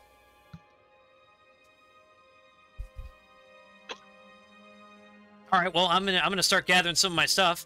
When are you guys gonna be ready to go, do you think? 1 hour. Oh shit. All right, well then I best hurry up then. I'll see you guys in 1 hour. And Syphax kind of like starts jogging and turns around and starts making his way off in the direction of the tavern, because that's where he lives. Very good. Nice. Yeah. It is true. And then Syphax comes back. He's like, old man Krieg in there is a doctor, so if you guys need an extra tune into, he patched me and Logan up last night. I don't know if you guys knew that. Anyway, see ya. and then Syphax leaves. Rather hurriedly. Mandion Gelden's going to find some shade and take a rest. Yeah. It's not, yeah. You can pretty much find, along one of these abandoned houses. Is a perfect place to slump along, act like one of the local homeless wildlife that riff-raff around. There's plenty of comfortable lurching positions for one to stoop upon. Yeah, he's trying to just get his metal armor out of the sun. It's starting to boil a bit, so. Okay, all right. So it seems like we fucking Master Waldwin. A few minutes pass by of this, everything calming down, and Master Waldwin, you come across your trap area.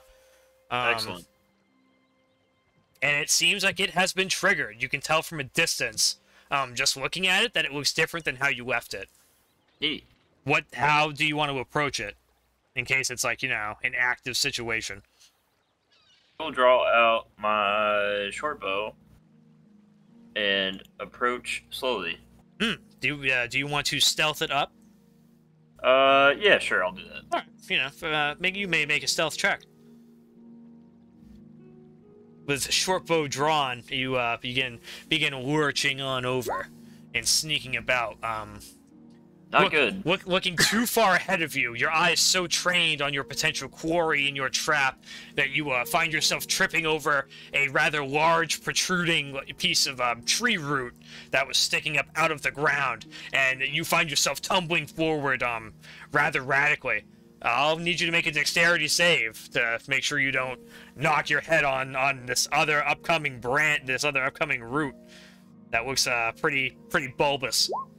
Poof, yeah, you are able to stick out your hand just in time to keep you from really getting a new dental plan off that arbor, and you manage to get yourself back up to a standing position, You do not hear any type of a reaction from your trap. So you think whatever it was hasn't heard you, or it is deceased in there. As you close the distance, you find a small dragon man. Seems to have got his arm caught in your trap and succumbed to blood loss overnight.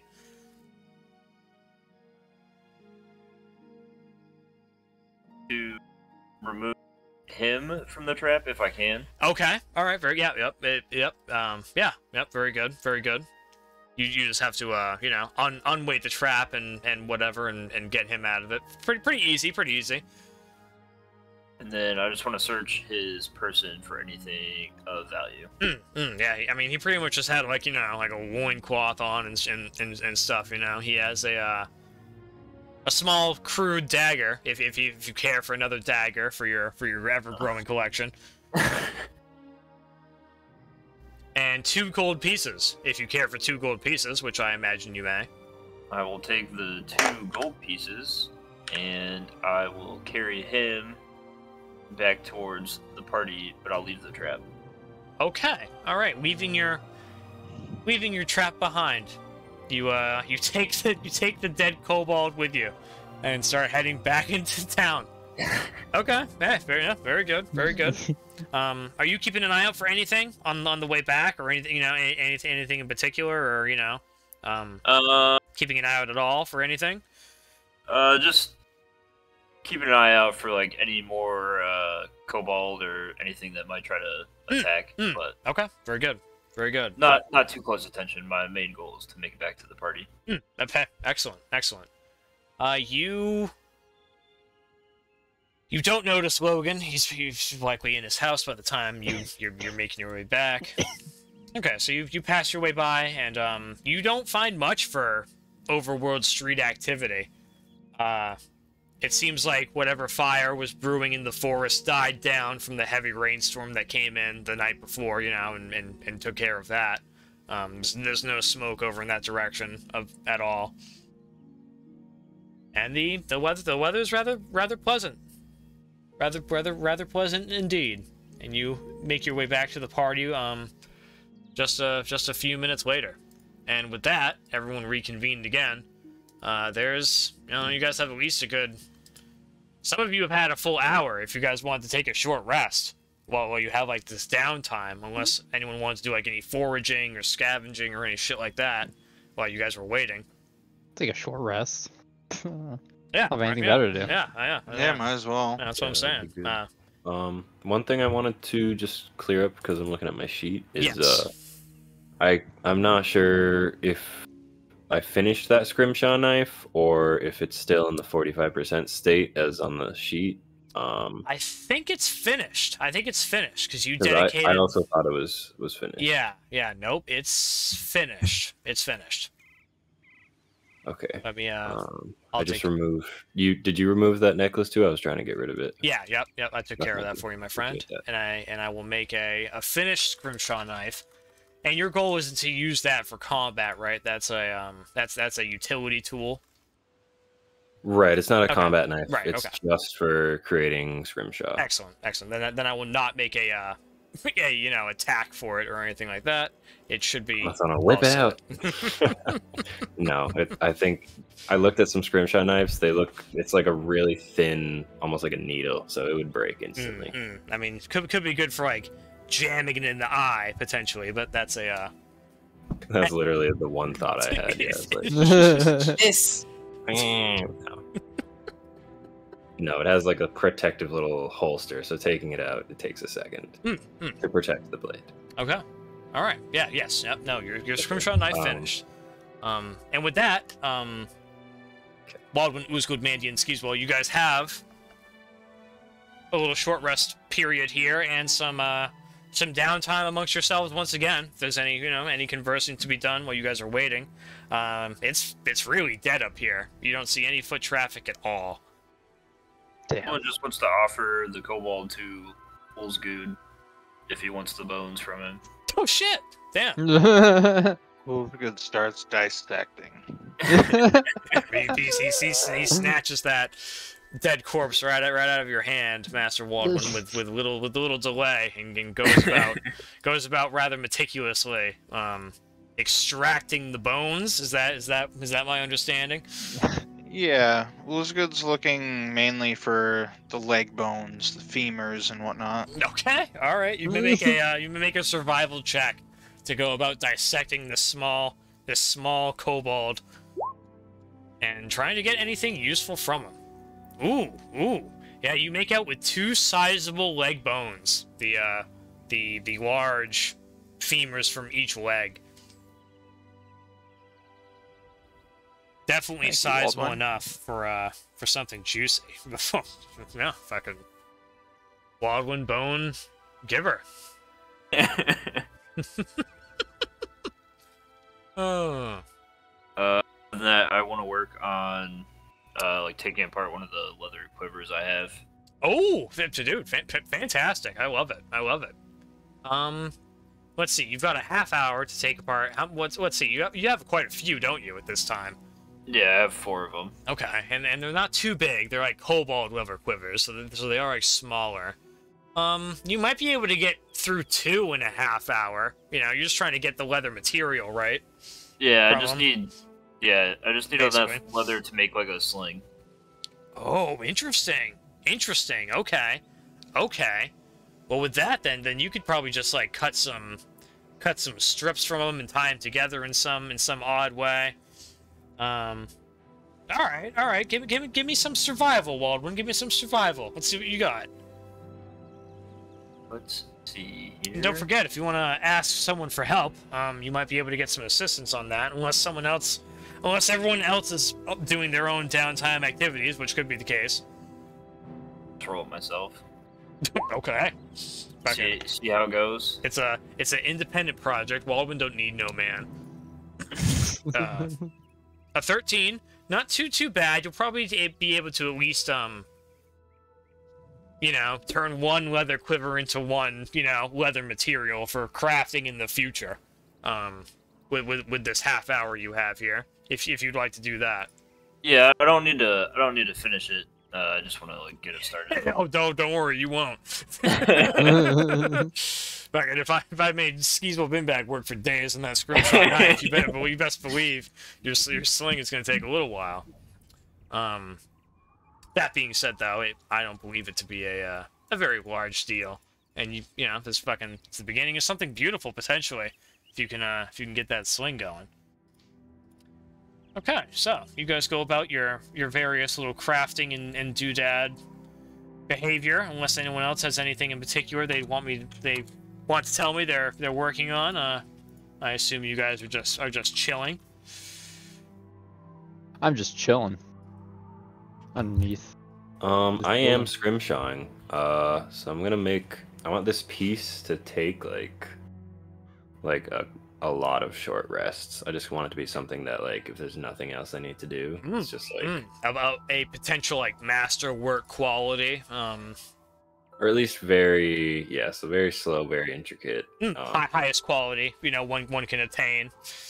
And realistically, I will come back to you with a description of what I'm inscribing. But for now, I want to spend this whole short rest working on that more in the future. So okay. I'm gonna start scrimshawing slowly. All right. Carefully.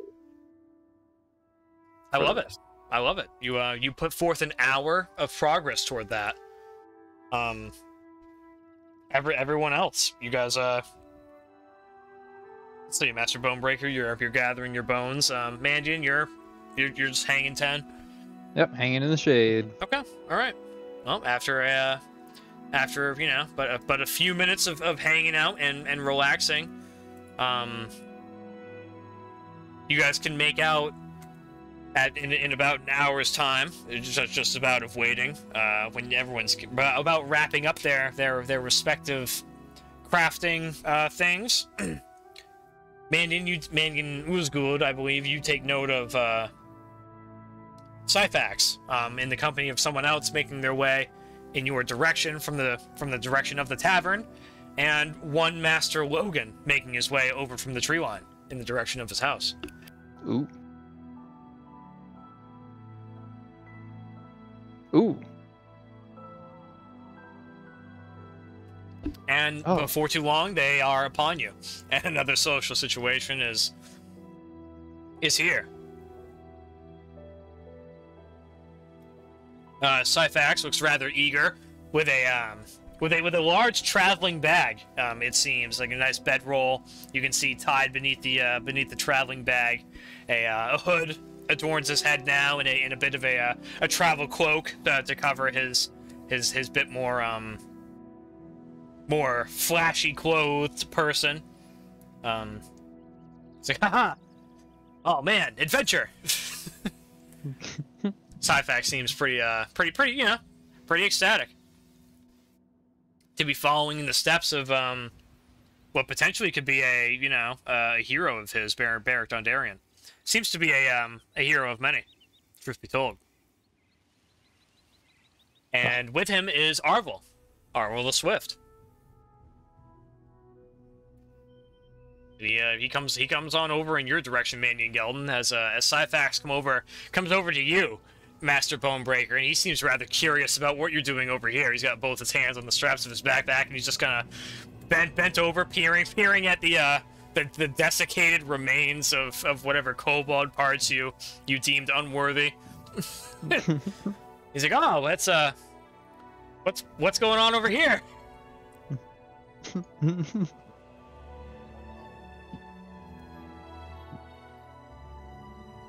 You, getting his bones, or? Oh, yeah. Always getting bones. What's up with that? What? You don't get bones? Well, nope, not really, no. That's sad. looks like I got stuff to learn. I am Ulzgud Bone-Breaker, after all. Oh, whoa! I just thought that, that was like a clan name or something. Is that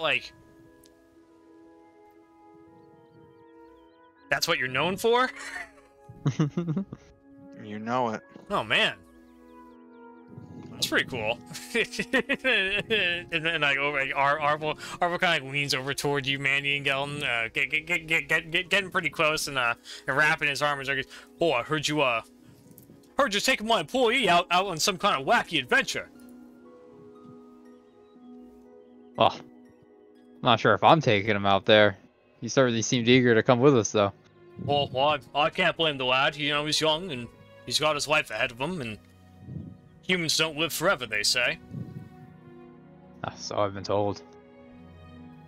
Just do your best to keep an eye on the lad if you're serious about taking him with him. He's a good kid.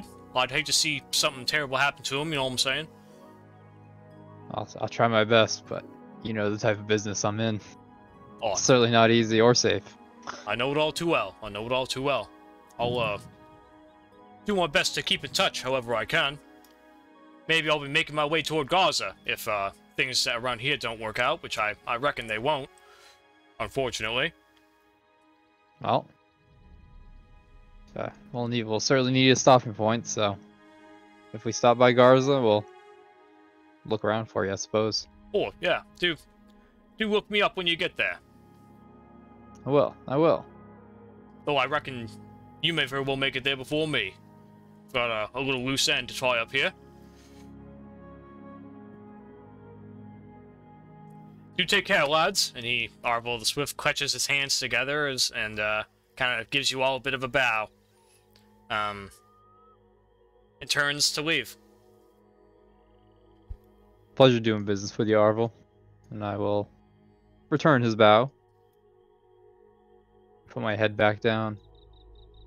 Taking a cat nap again. Nice. It's before too long before Logan shows up as well.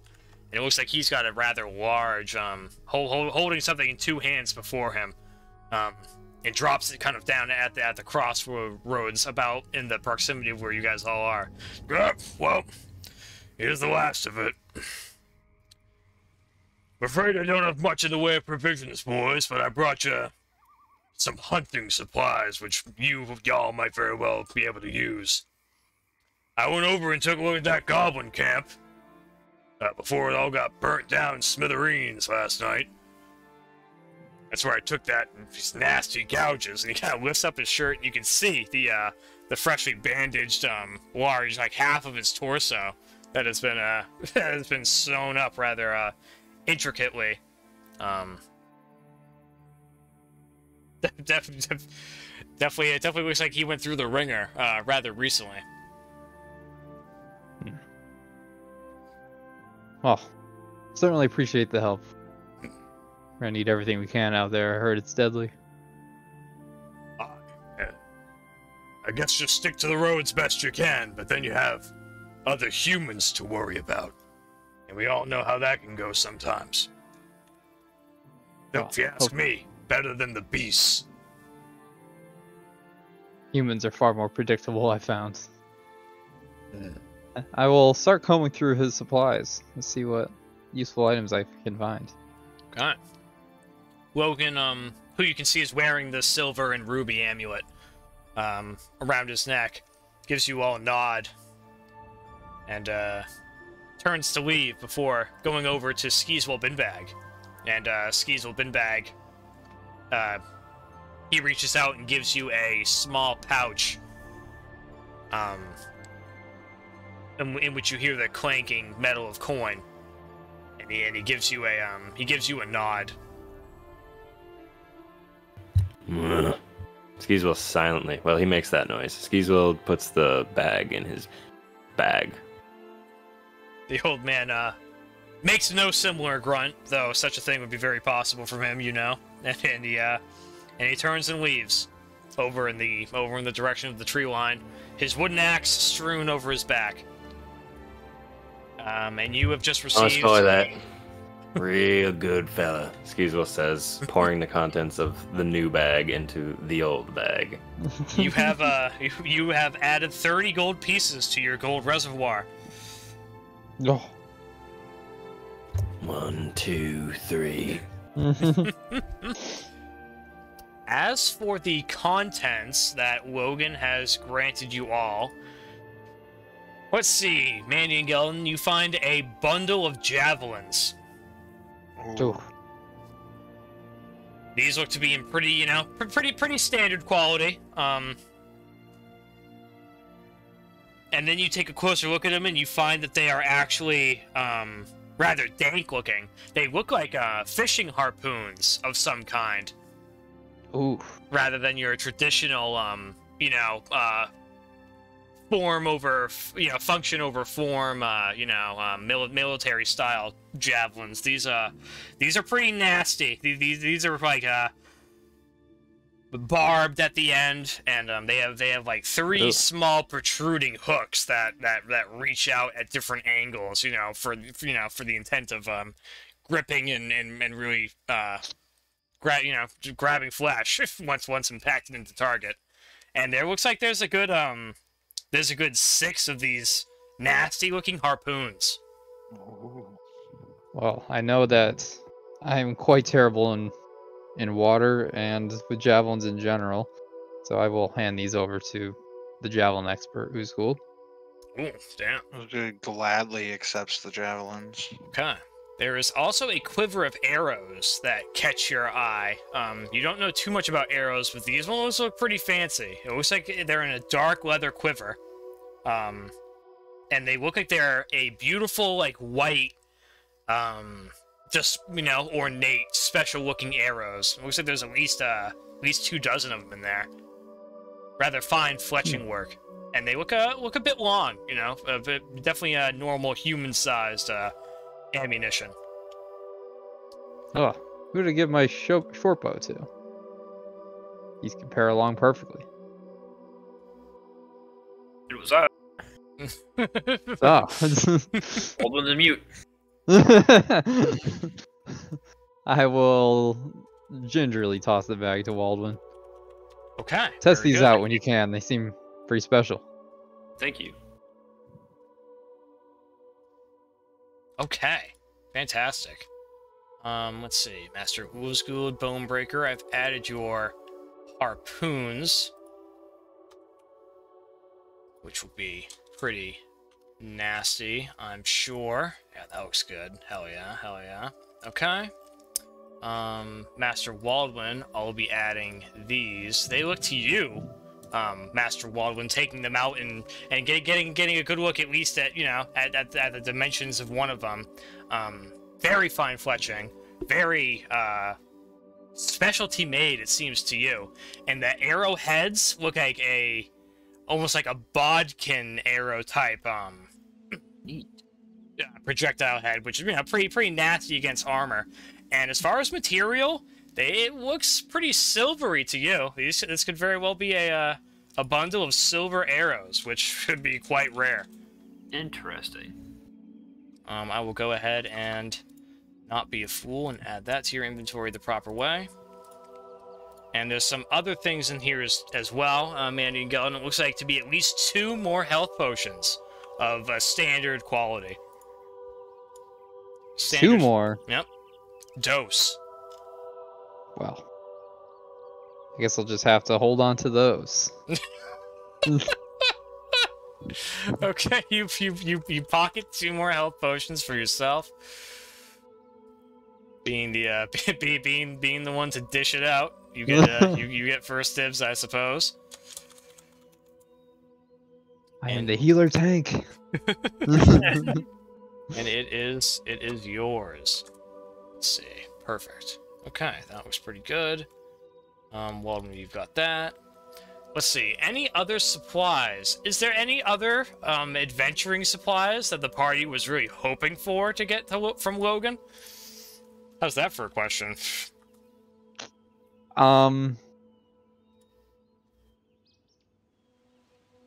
There could be a few more things that I imagine Logan could have brought over, but those were definitely the major ones.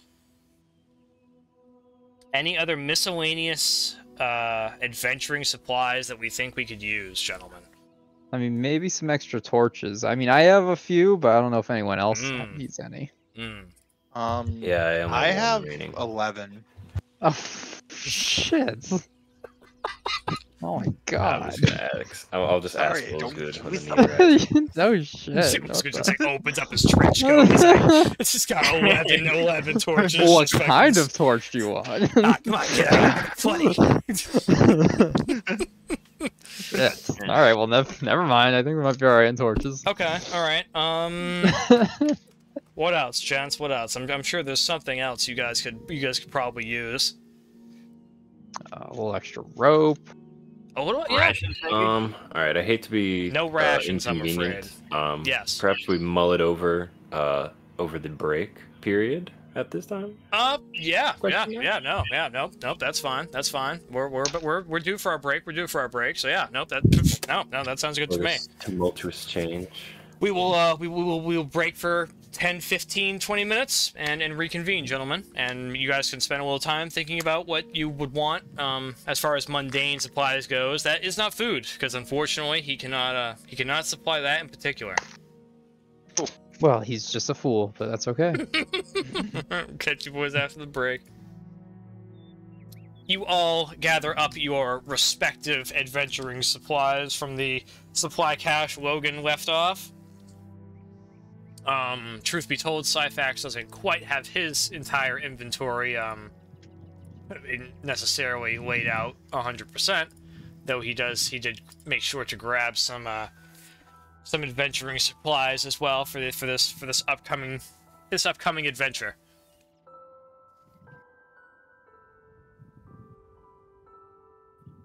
And with that, you guys seem like you're pretty much ready for journey. Oh, it should be said, you guys completed a big segment of the, well, what became your main quest, escaping the Kobold lair. You guys retrieved Logan's silver ruby amulet and Arvel's bottle of booze, which were assigned side quests, quote unquote. So at Mazel Tov, gentlemen, congratulations. Your first side quest completed, and 2 at once, pretty much. In one fell swoop. Noise.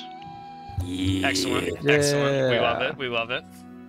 Fucking technical quest completion. And with that, are we ready to leave Refugee's Rest, gentlemen? Is this it?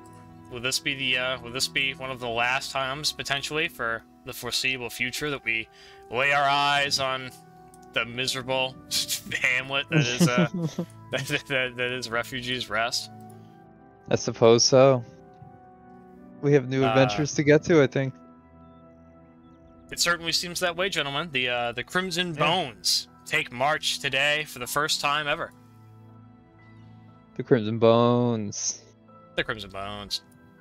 Let's see. Let's bust open the big map and see where our journey takes us. Here we find ourselves over in Refugee's Rest. Your marker indicated there by that relatively large red triangle. And I'll be busting out my travel sheet here. I reckon it's what I should have done during the break, but I was a little busy.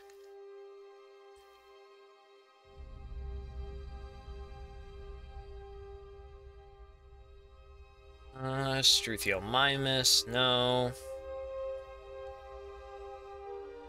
Struthiel Mimus, yes! No. Let's see. Creature living, party on foot. 60 feet. Yeah, that makes sense. An hour mile. So you guys are going to be going about 3 miles per hour at normal pace, you know, on foot, which, you know, fucking, which I would say is pretty excellent, pretty standard. The terrain is not difficult by any stretch of the imagination, so long as you guys follow the predetermined path and route. You should be looking at a pretty decent journey. Let's see. Let me do real quickly a calculation, and we will get going. The weather, it should be said, quite, what is it? Pleasant for travel. I foresee little issues in that regard. Very good. So if you guys, currently right now, the time is very early in the morning. If you guys move, travel for, say, about 8 hours today, you guys can cover at least 24 miles of land. Damn.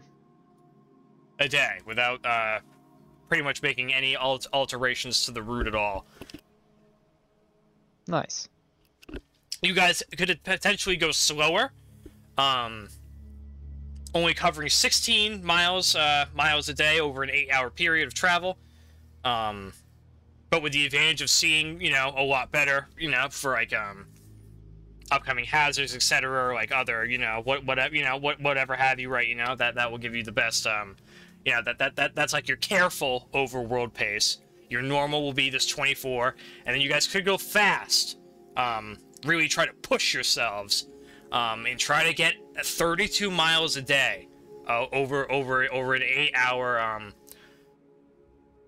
you know, time, and that would be pretty grueling. That would be pretty grueling. That would be like you guys need to eat 2 meals a day. Fucking, you know, really, there might be some skill checks in there for some of you that aren't the most athletically inclined. 32 miles a day in 8 hours is, you know, it's a lot. It's a lot day after day. So, I don't know. If normal travel pace sounds good to you guys, you know, 24 miles. The one thing I want to mention is the party aware of this bridge crossing, and is it like safe? Do we know it's safe? That's something I'm concerned about, is crossing that bridge. I don't think any of you made visual contact with it. Ulzgud Bone-Breaker, I believe you've treaded this bridge as you physically made your way to the Grey Shore. As is the case with Waldwin, And Clagone would have also gone past it once upon a time. You know it to be a pretty formidable bridge of pretty decent structure, built in a time before the Dark Elf pioneers were even settled here. It is it is like an ancient highway bridge, essentially, and you are aware it's there. It is marked on your map, and you reckon you will get there pretty much in your first day of travel. All right. Well, I guess we'll cross that bridge when we come to it. Oh. I'm so sorry. Good. All right. Anyone else? Anything before we leave Refugees Yeah, Rest? where's our intended destination? The Frog where's- Forest. Ooh. Is it somewhere in the Fog Forest? Okay. And we don't fully know where. Very good. That's down to the Fog Forest it is. Okay. Very good. The first 4 hours of your journey, gentlemen, go on without a hitch. It is it is smooth sailing. You take note of the occasional cliff racer here and there, but it's no big deal. They keep their distance and are, you know, well far away. The ambience of the outside world is pleasant. You know, it's pleasant. All is good in the hood. It's about high noon now. That the sun highest in the sky. Very lightly clouded at all. If you know, if any. And another 4 hours go by, getting you guys about 4-ish or so in the afternoon, and to about the point where you gentlemen are ready to rest for the night. You're all able to cross the bridge. It is a uneventful event. As far as the quality of the river you're crossing, it is a sizable river to ford. You do not see much in the ways of, you know, wildlife or, you know, marine life or anything to that effect. And it's up to you guys to decide what side of the bridge you want to camp on. One is more the one that is away from Refugees Rest is more forested than the other. I suppose it's up to you guys. You have plenty of time to make it to the other side. You know, you guys have plenty. You guys camp wherever the hell you want. It's up to you guys. There's plenty of time before the sun gets low in the sky. We might as well get across the bridge. Make some agree. progress. Feel like we got off the island at least. I agree.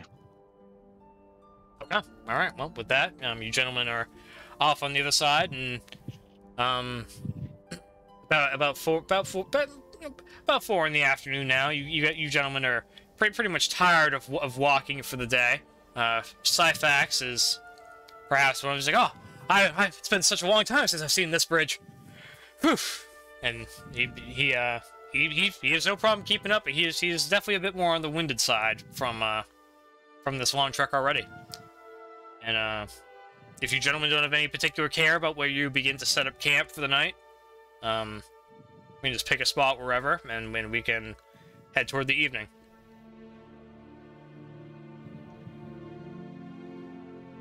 All right. Last zany idea.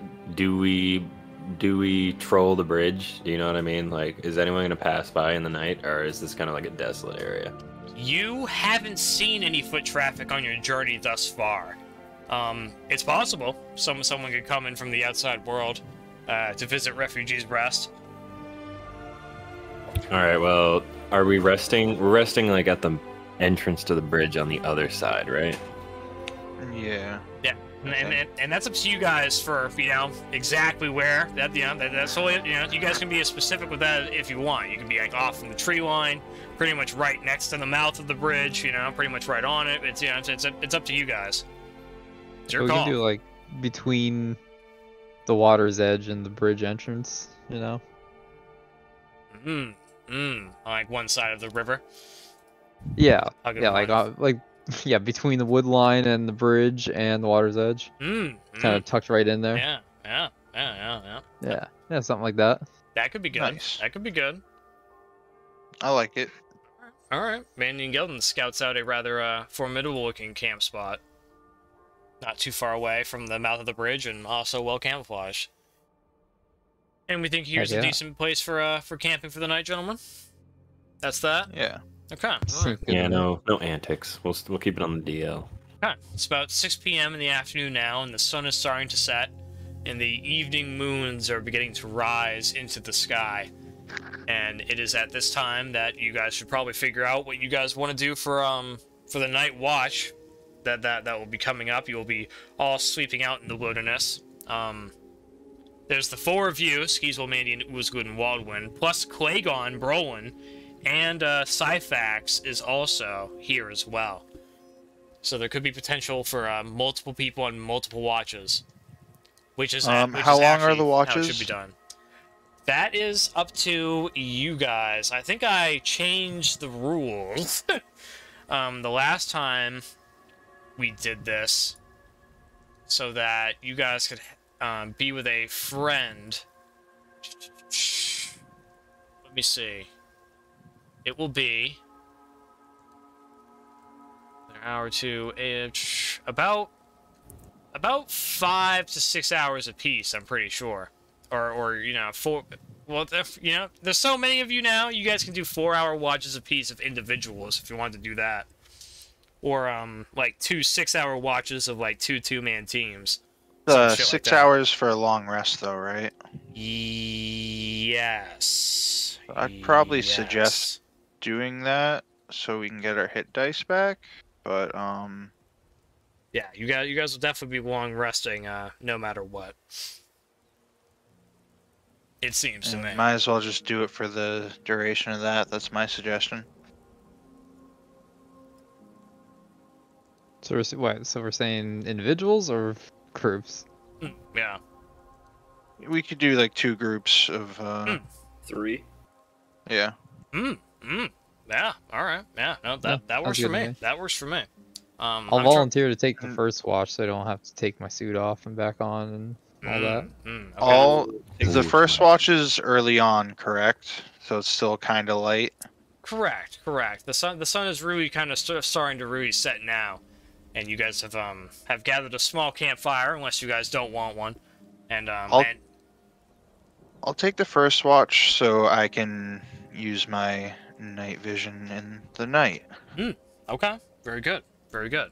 Okay, so Mandion and Ulzgud and Clagone will step up with you guys unless anyone else wanted to, adamantly. Because he is also donned in heavy armor and would like to not have to worry about taking it off and on also. Okay. And with that, the night begins to find you, gentlemen. It is calm and cool. And Waldwin, Skeezewell, and Syphax, you guys slumber off to sleep around the crackling fire under the faithful watch of your newfound companions within the Crimson Bones.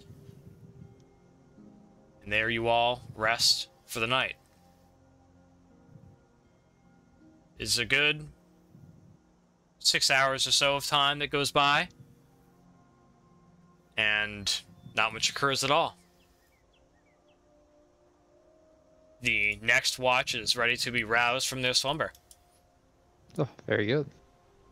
Just We like get our that. hit dice back, right? Yes. Yes, you do. Yes. Those of you who just slept, you benefit from your long rest pretty much right now, because you will be up for the rest of the night. I'm sorry, I just want to clarify, because last time I didn't do any hit die because I had 3 out of 5. I have 2 out of 5 right now. Am I recovering 3 hit dice? Is that correct? Yep, you're getting them all back. You're getting them all back. Okay. Anyone who has not slept yet and is about to sleep, refrain from benefiting from a long rest until the morning reaches you. Those of you who have just slept, you have benefited from a long rest. It goes without mentioning I take off my suit. Of course. Let's see. Another day, technically, we've reached. And all of those who have rested, you find yourselves sleeping quite well. Sleeping quite well.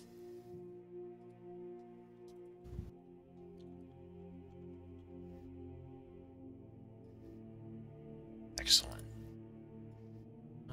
Okay. Second watch team. Your watch begins. Yeah, not yet, man. No.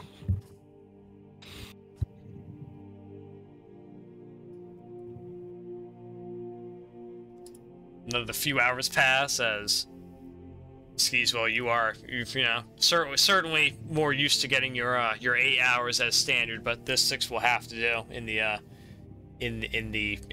forested conditions. I think I know the answer to this, but am I able to do anything while on watch, or is that kind of like my whole? Sure. Oh yeah, no, you can do it. You can do it, especially because you have 2 others who are at watch with you. Both Syphax and Waldwin are currently at watch with you as well.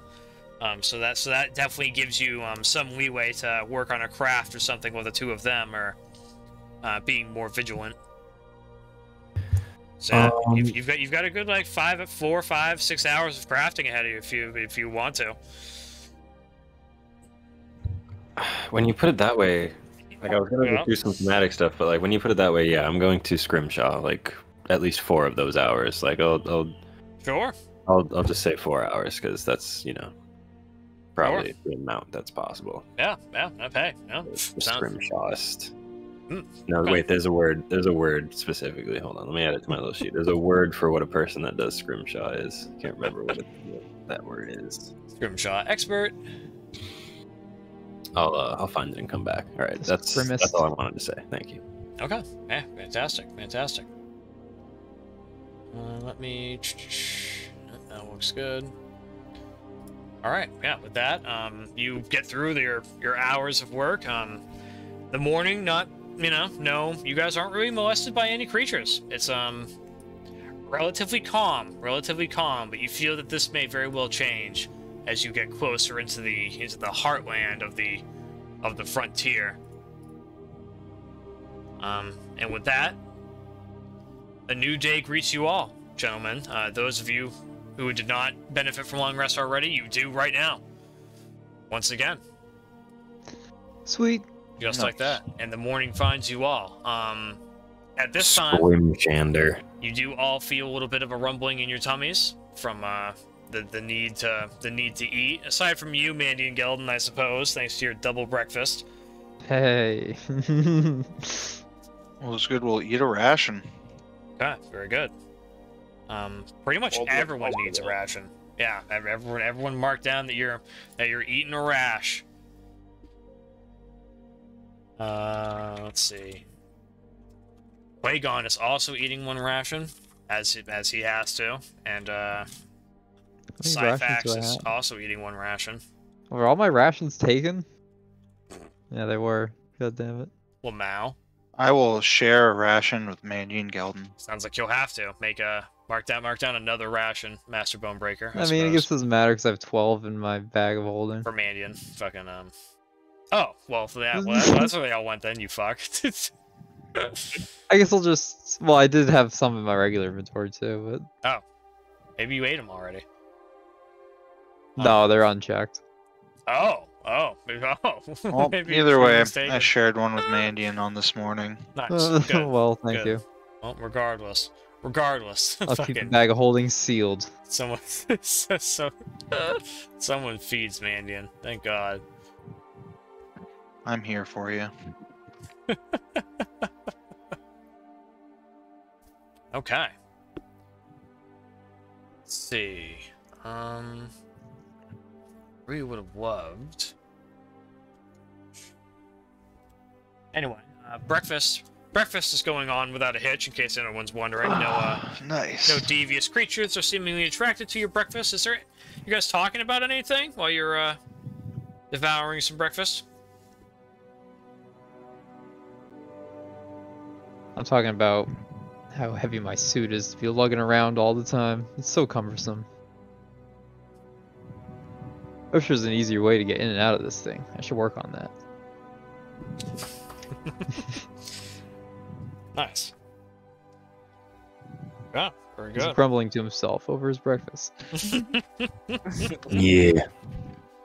Yeah, I've been working on me scrimshaw. Be a right scrimshander, I. Ulzgud would like to see your scrimshaw. Skeezewell presents the scrimshaw. Yeah, you can see here. I haven't really figured out what it's going to be, but I'm just working on the border, getting a feel for the new knife. Nice. Ulzgud waits to see the final product. Very good. Very exciting. Can't wait. Very good, gentlemen. Let's see. Who would like to roll the weather dice today? You may roll a The D6. weather dice. Waldwin. You may roll a D6, Mr. Waldwin, if you actually want to roll to see what weather graces the party today. Ooh, Yeah, the stick be with nice, us. nice. It looks to you like it's going to be another clear day. Being one in tune with nature and accustomed to this type of thing, as far as you can tell, Mother Nature is smiling upon you guys, and it's going to be looking like another decent day for travel. And just like that, our journey begins again. Roughly about 7 a.m. on this next beautiful day. The first 2 hours or so of travel go on without a hitch. Is anyone doing anything by the water's edge before we're leaving? I guess I should ask. Final call for that before we head off. Well, now. Mandion Gelden is going to go down there and wash his face before he gets back into his suit. Not a bit. Yeah, it is very refreshing. Very refreshing. And he's gonna spend how long? 5 minutes to get back into my suit? Yeah. Dumb. Dumb. Hey, that's what it takes. I need to jump into that thing. You wish. You wish. I'll climb back into my suit. Okay, very good. You do as such, and the first 2 hours of travel, afterward go on without a hitch. It is then that, pretty much at this point, gentlemen, you hear some rustling from the vegetation, not very far off the road, probably about 60 or so feet away, over in the shrubbery, some type of rustling from an unidentified source. What's everyone up to? Shrubbery. Unidentified force. Source. Yeah. 60 feet away. What do you think? Waldwin will ready his short bow. Okay. Mandion will put down his visor. Okay. Who's good? What was that? I ready a harpoon. Oh, Sure. okay. All right. Nice. Okay. I don't draw a weapon when I see him raise a harpoon. Because I'm confident that he'll die. Here, go shit. And you look over, and just as you all, as the few of you get in position over on your side of the dirt path, getting ready for whatever this beast could be, sprinting out from right to left and begins darting in the trees is a small Struthiomimus that comes wandering out at a great speed of at least like 30 miles per hour, a devastating small creature, and he just starts slinking away rather radically away from you guys. A false alarm. 'Tis but a wild Struthiomimus. Damn. The Struthiomimus. Okay. But hey, always interesting to see a lone Struthiomimus. Usually they travel in packs. Yeah. Regardless, with that, the next 2 hours of your journey, gentlemen, go on without a hitch as well. And we will be about at the halfway journey mark for our second day of travel already. Whoops, I don't want to do that. Let's see. Measuring tool. Let me make sure I got it exactly.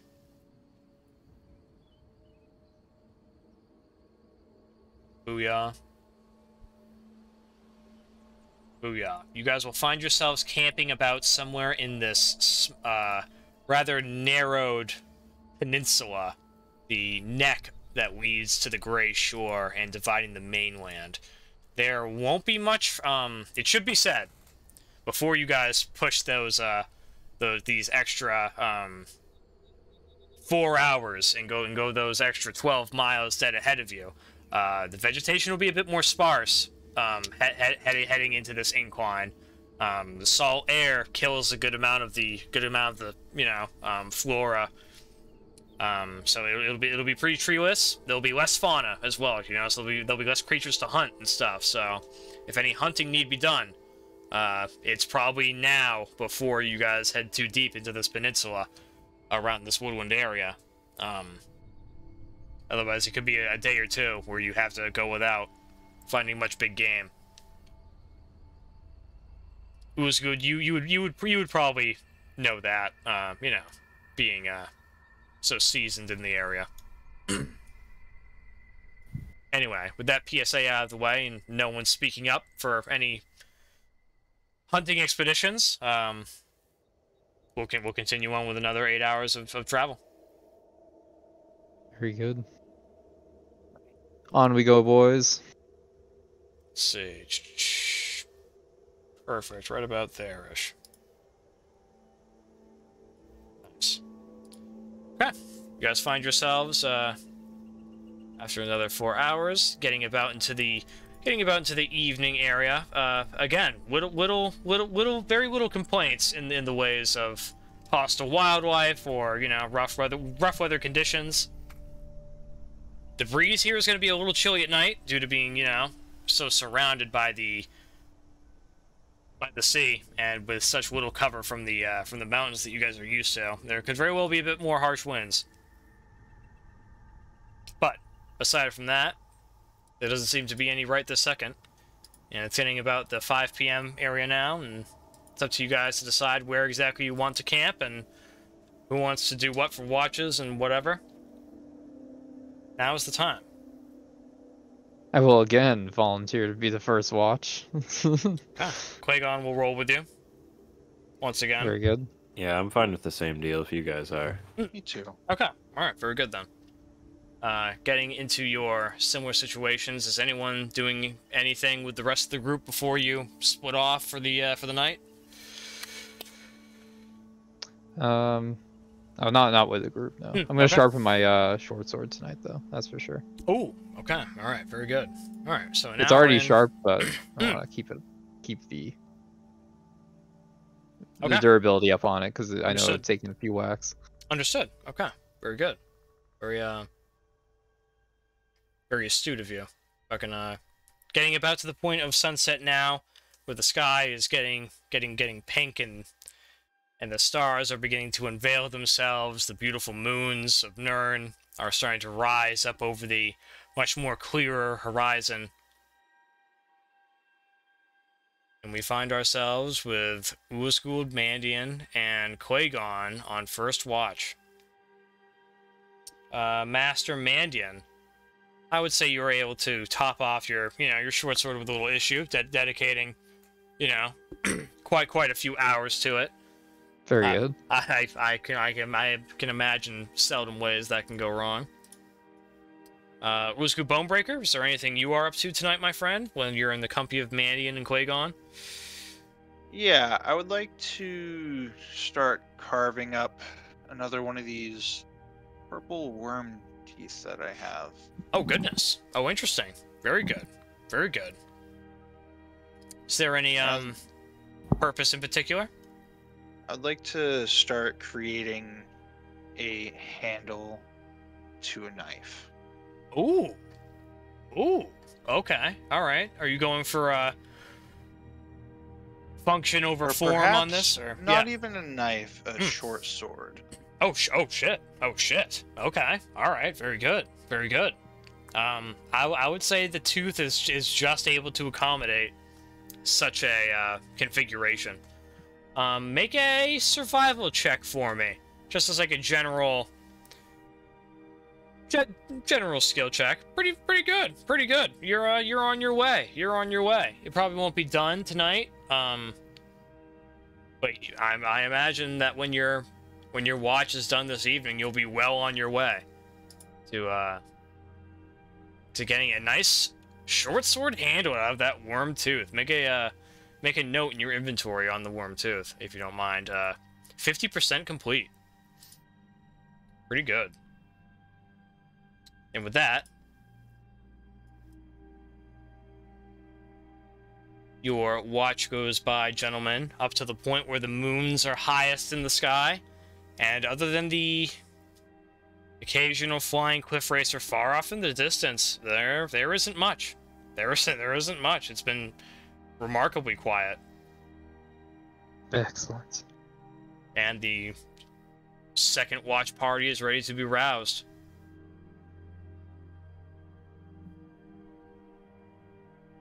I will arouse them with a clang of my short sword on the whetstone. Oh, a rather abrupt awakening. Everyone is roused. Syphax in particular. Ah! Oh, Mandion. Jeez.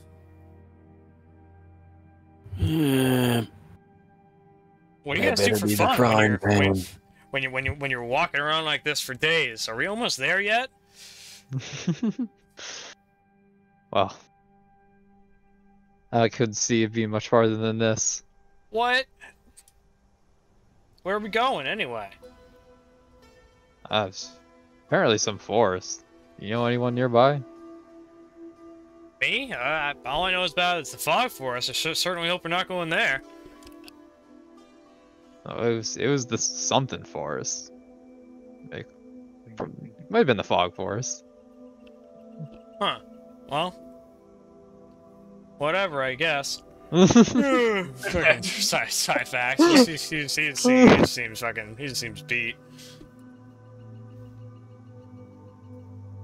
I will doff my armor. Okay. Get some rest. Second watch team, Waldwin, Skeezewell. Anything you guys are up to? Want to? Yes. I'm continuing the scrimshaw. Just want to add the additional hours. Okay. Like another 4 hours. Is that what we're saying? Yeah. Yep. Sounds good to me. May I use a hit die? Sure. This rest period. Of course. Yeah. Yep. You guys can. We're the we very different.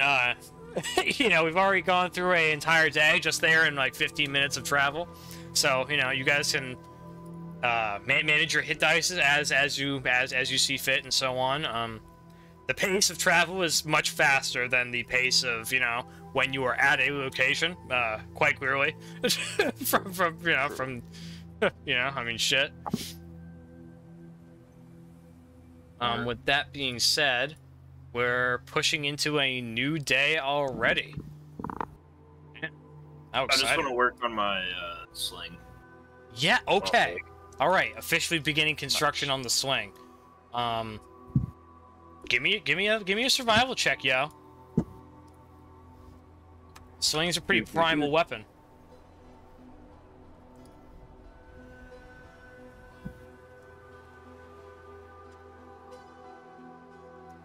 Honestly, not too bad. 14.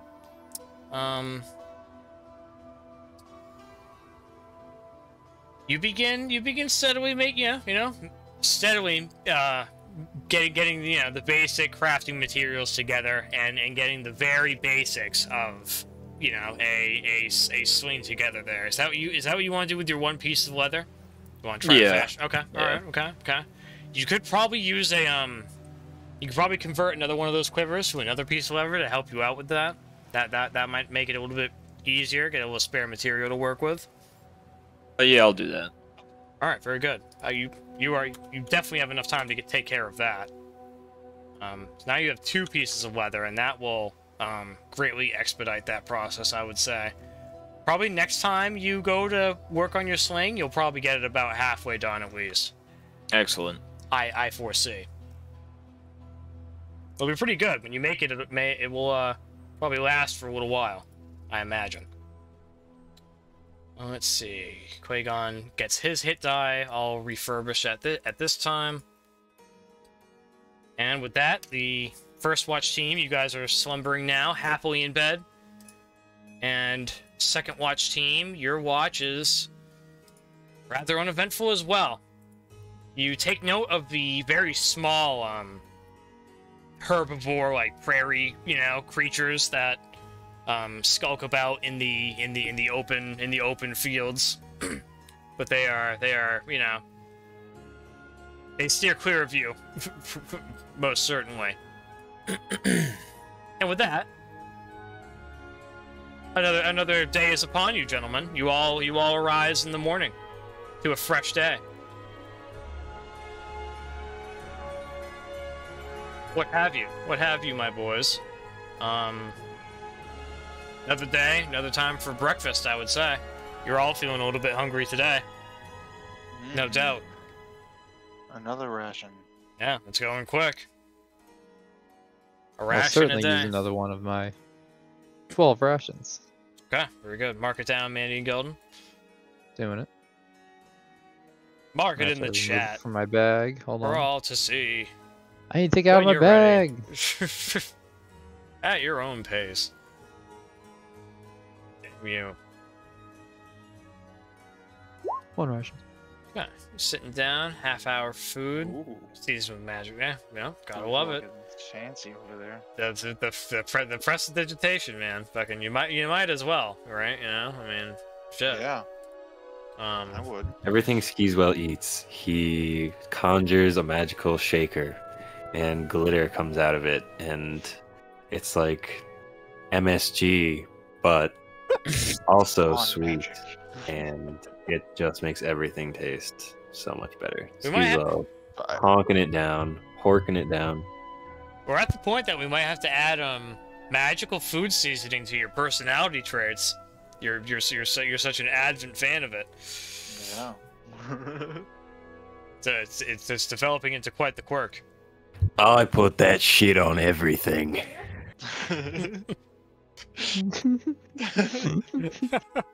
What does it taste like, Master Binbag? Is there a particular flavor that you go for? Yeah, it tastes like butter and salt and sugar, but just like light.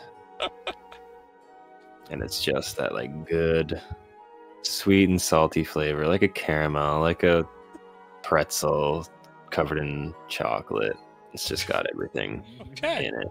Okay. Unique and nutty every time. Fine.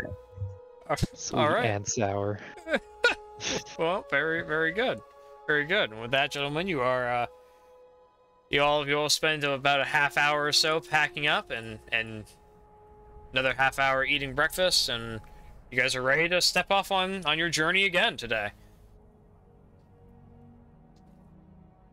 Well, let's see. And I think without further ado, we'll do it.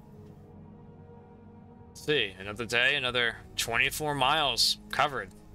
There's very little to be seen here. Again, you see like the occasional rabbit-esque creature and the occasional cliff racing beast, but other than that, you guys don't make out any large creatures. Rather uneventful, boring bit of land here, it seems to you. Which may very well be better for the purposes of just trying to travel. It's too quiet. This could very well be the calm before the storm.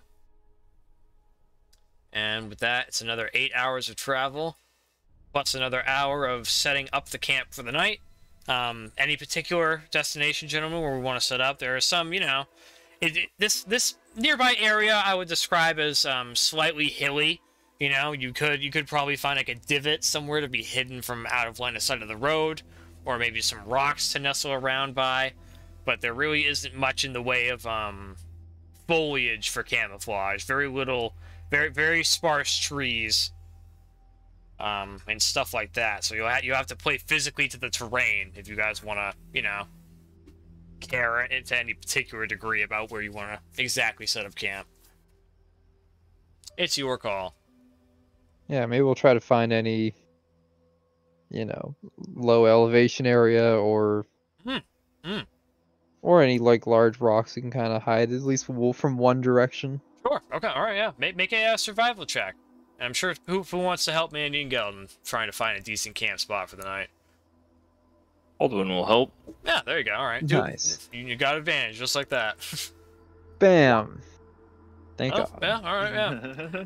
Not too bad. Between the two of you, you gotta direct some friends over, and you get coverage from the mainland direction westward. Nice. So, you know, hey, if some exterior force comes making this way, they won't spot you immediately.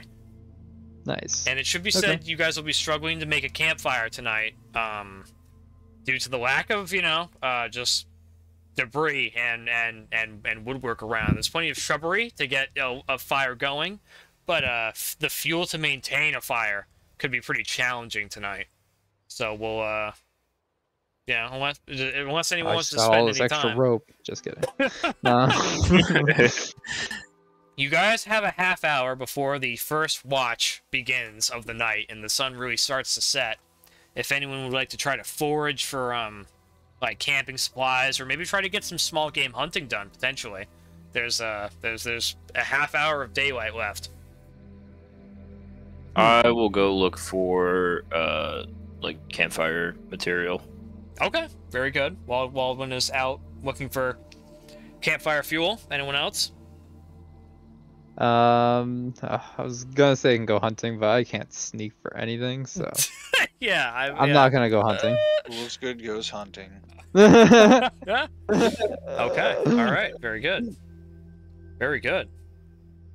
I'll protect the camp valiantly. Syphax will assist you, Waldwin, in looking for wood. Excellent. So you may make a survival check with advantage, Master Waldwin.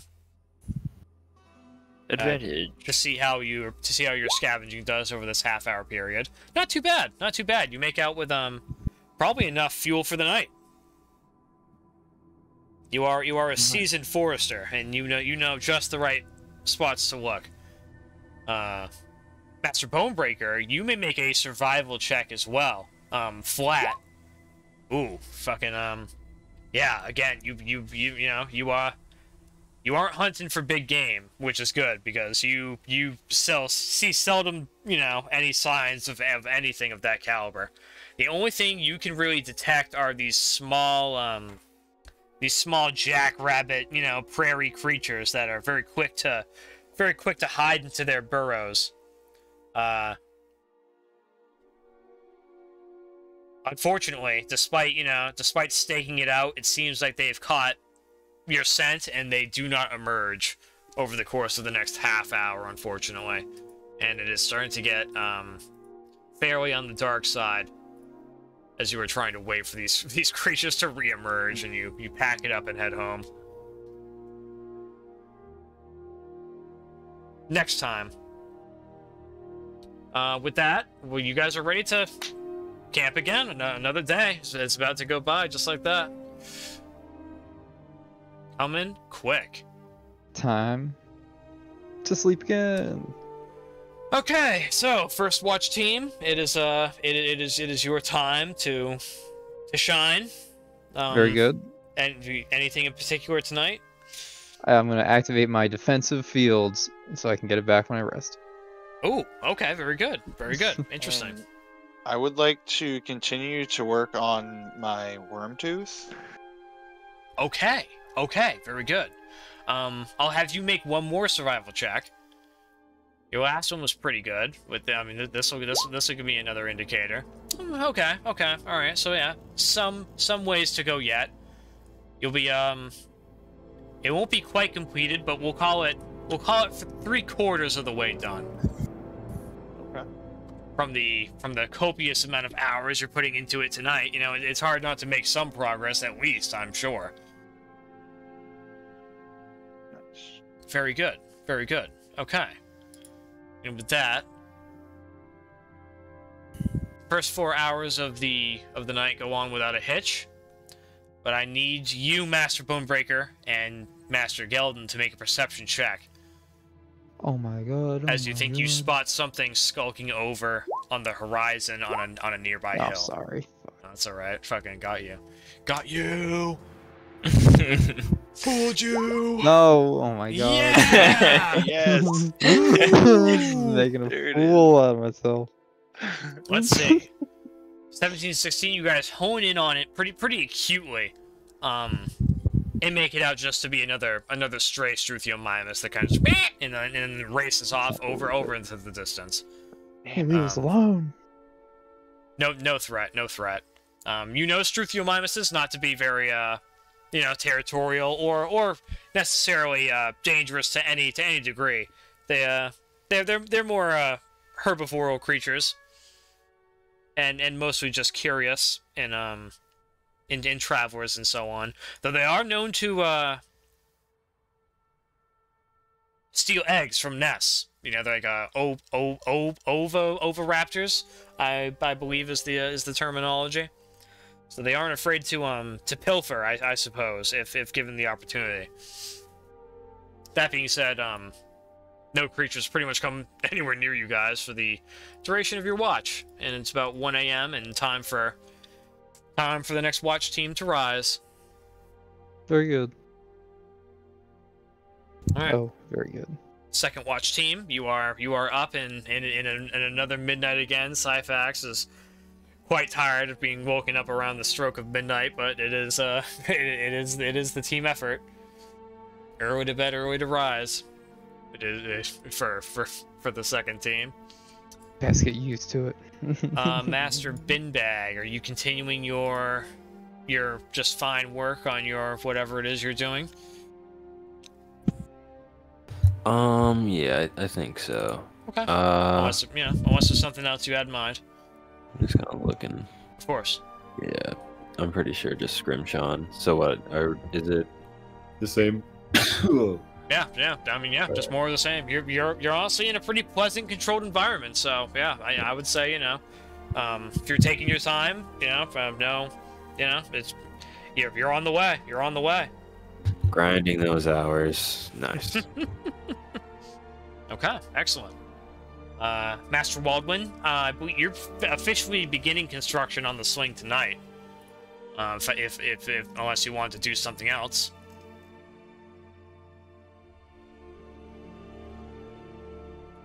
You win. Or like mute win.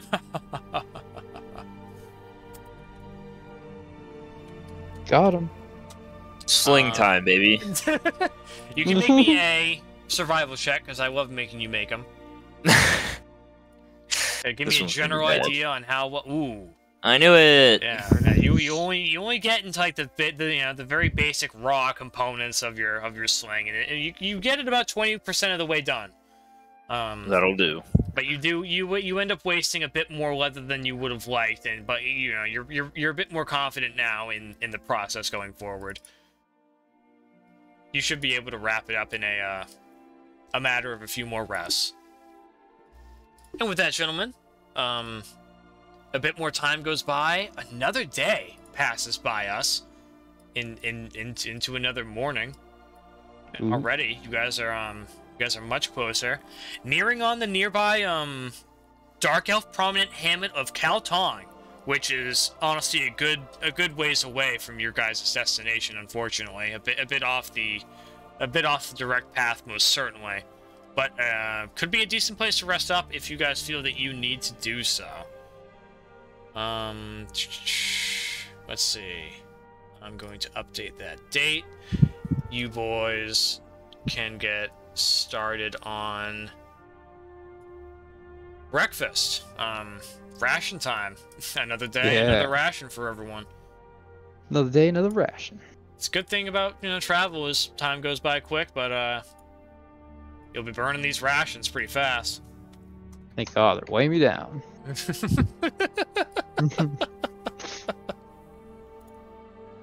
It is already the, if Arvel was correct, the 15th of last seed, a Sundas. Ooh. I don't know if that's a holiday or not. It might be.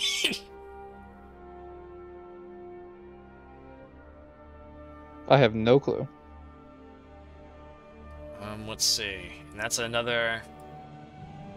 Yikes, that's another 2 rations for Syphax and Clagone, because I didn't count this from yesterday. I have to make sure that they, I don't know, hope Syphax brought along enough rations. That's for sure.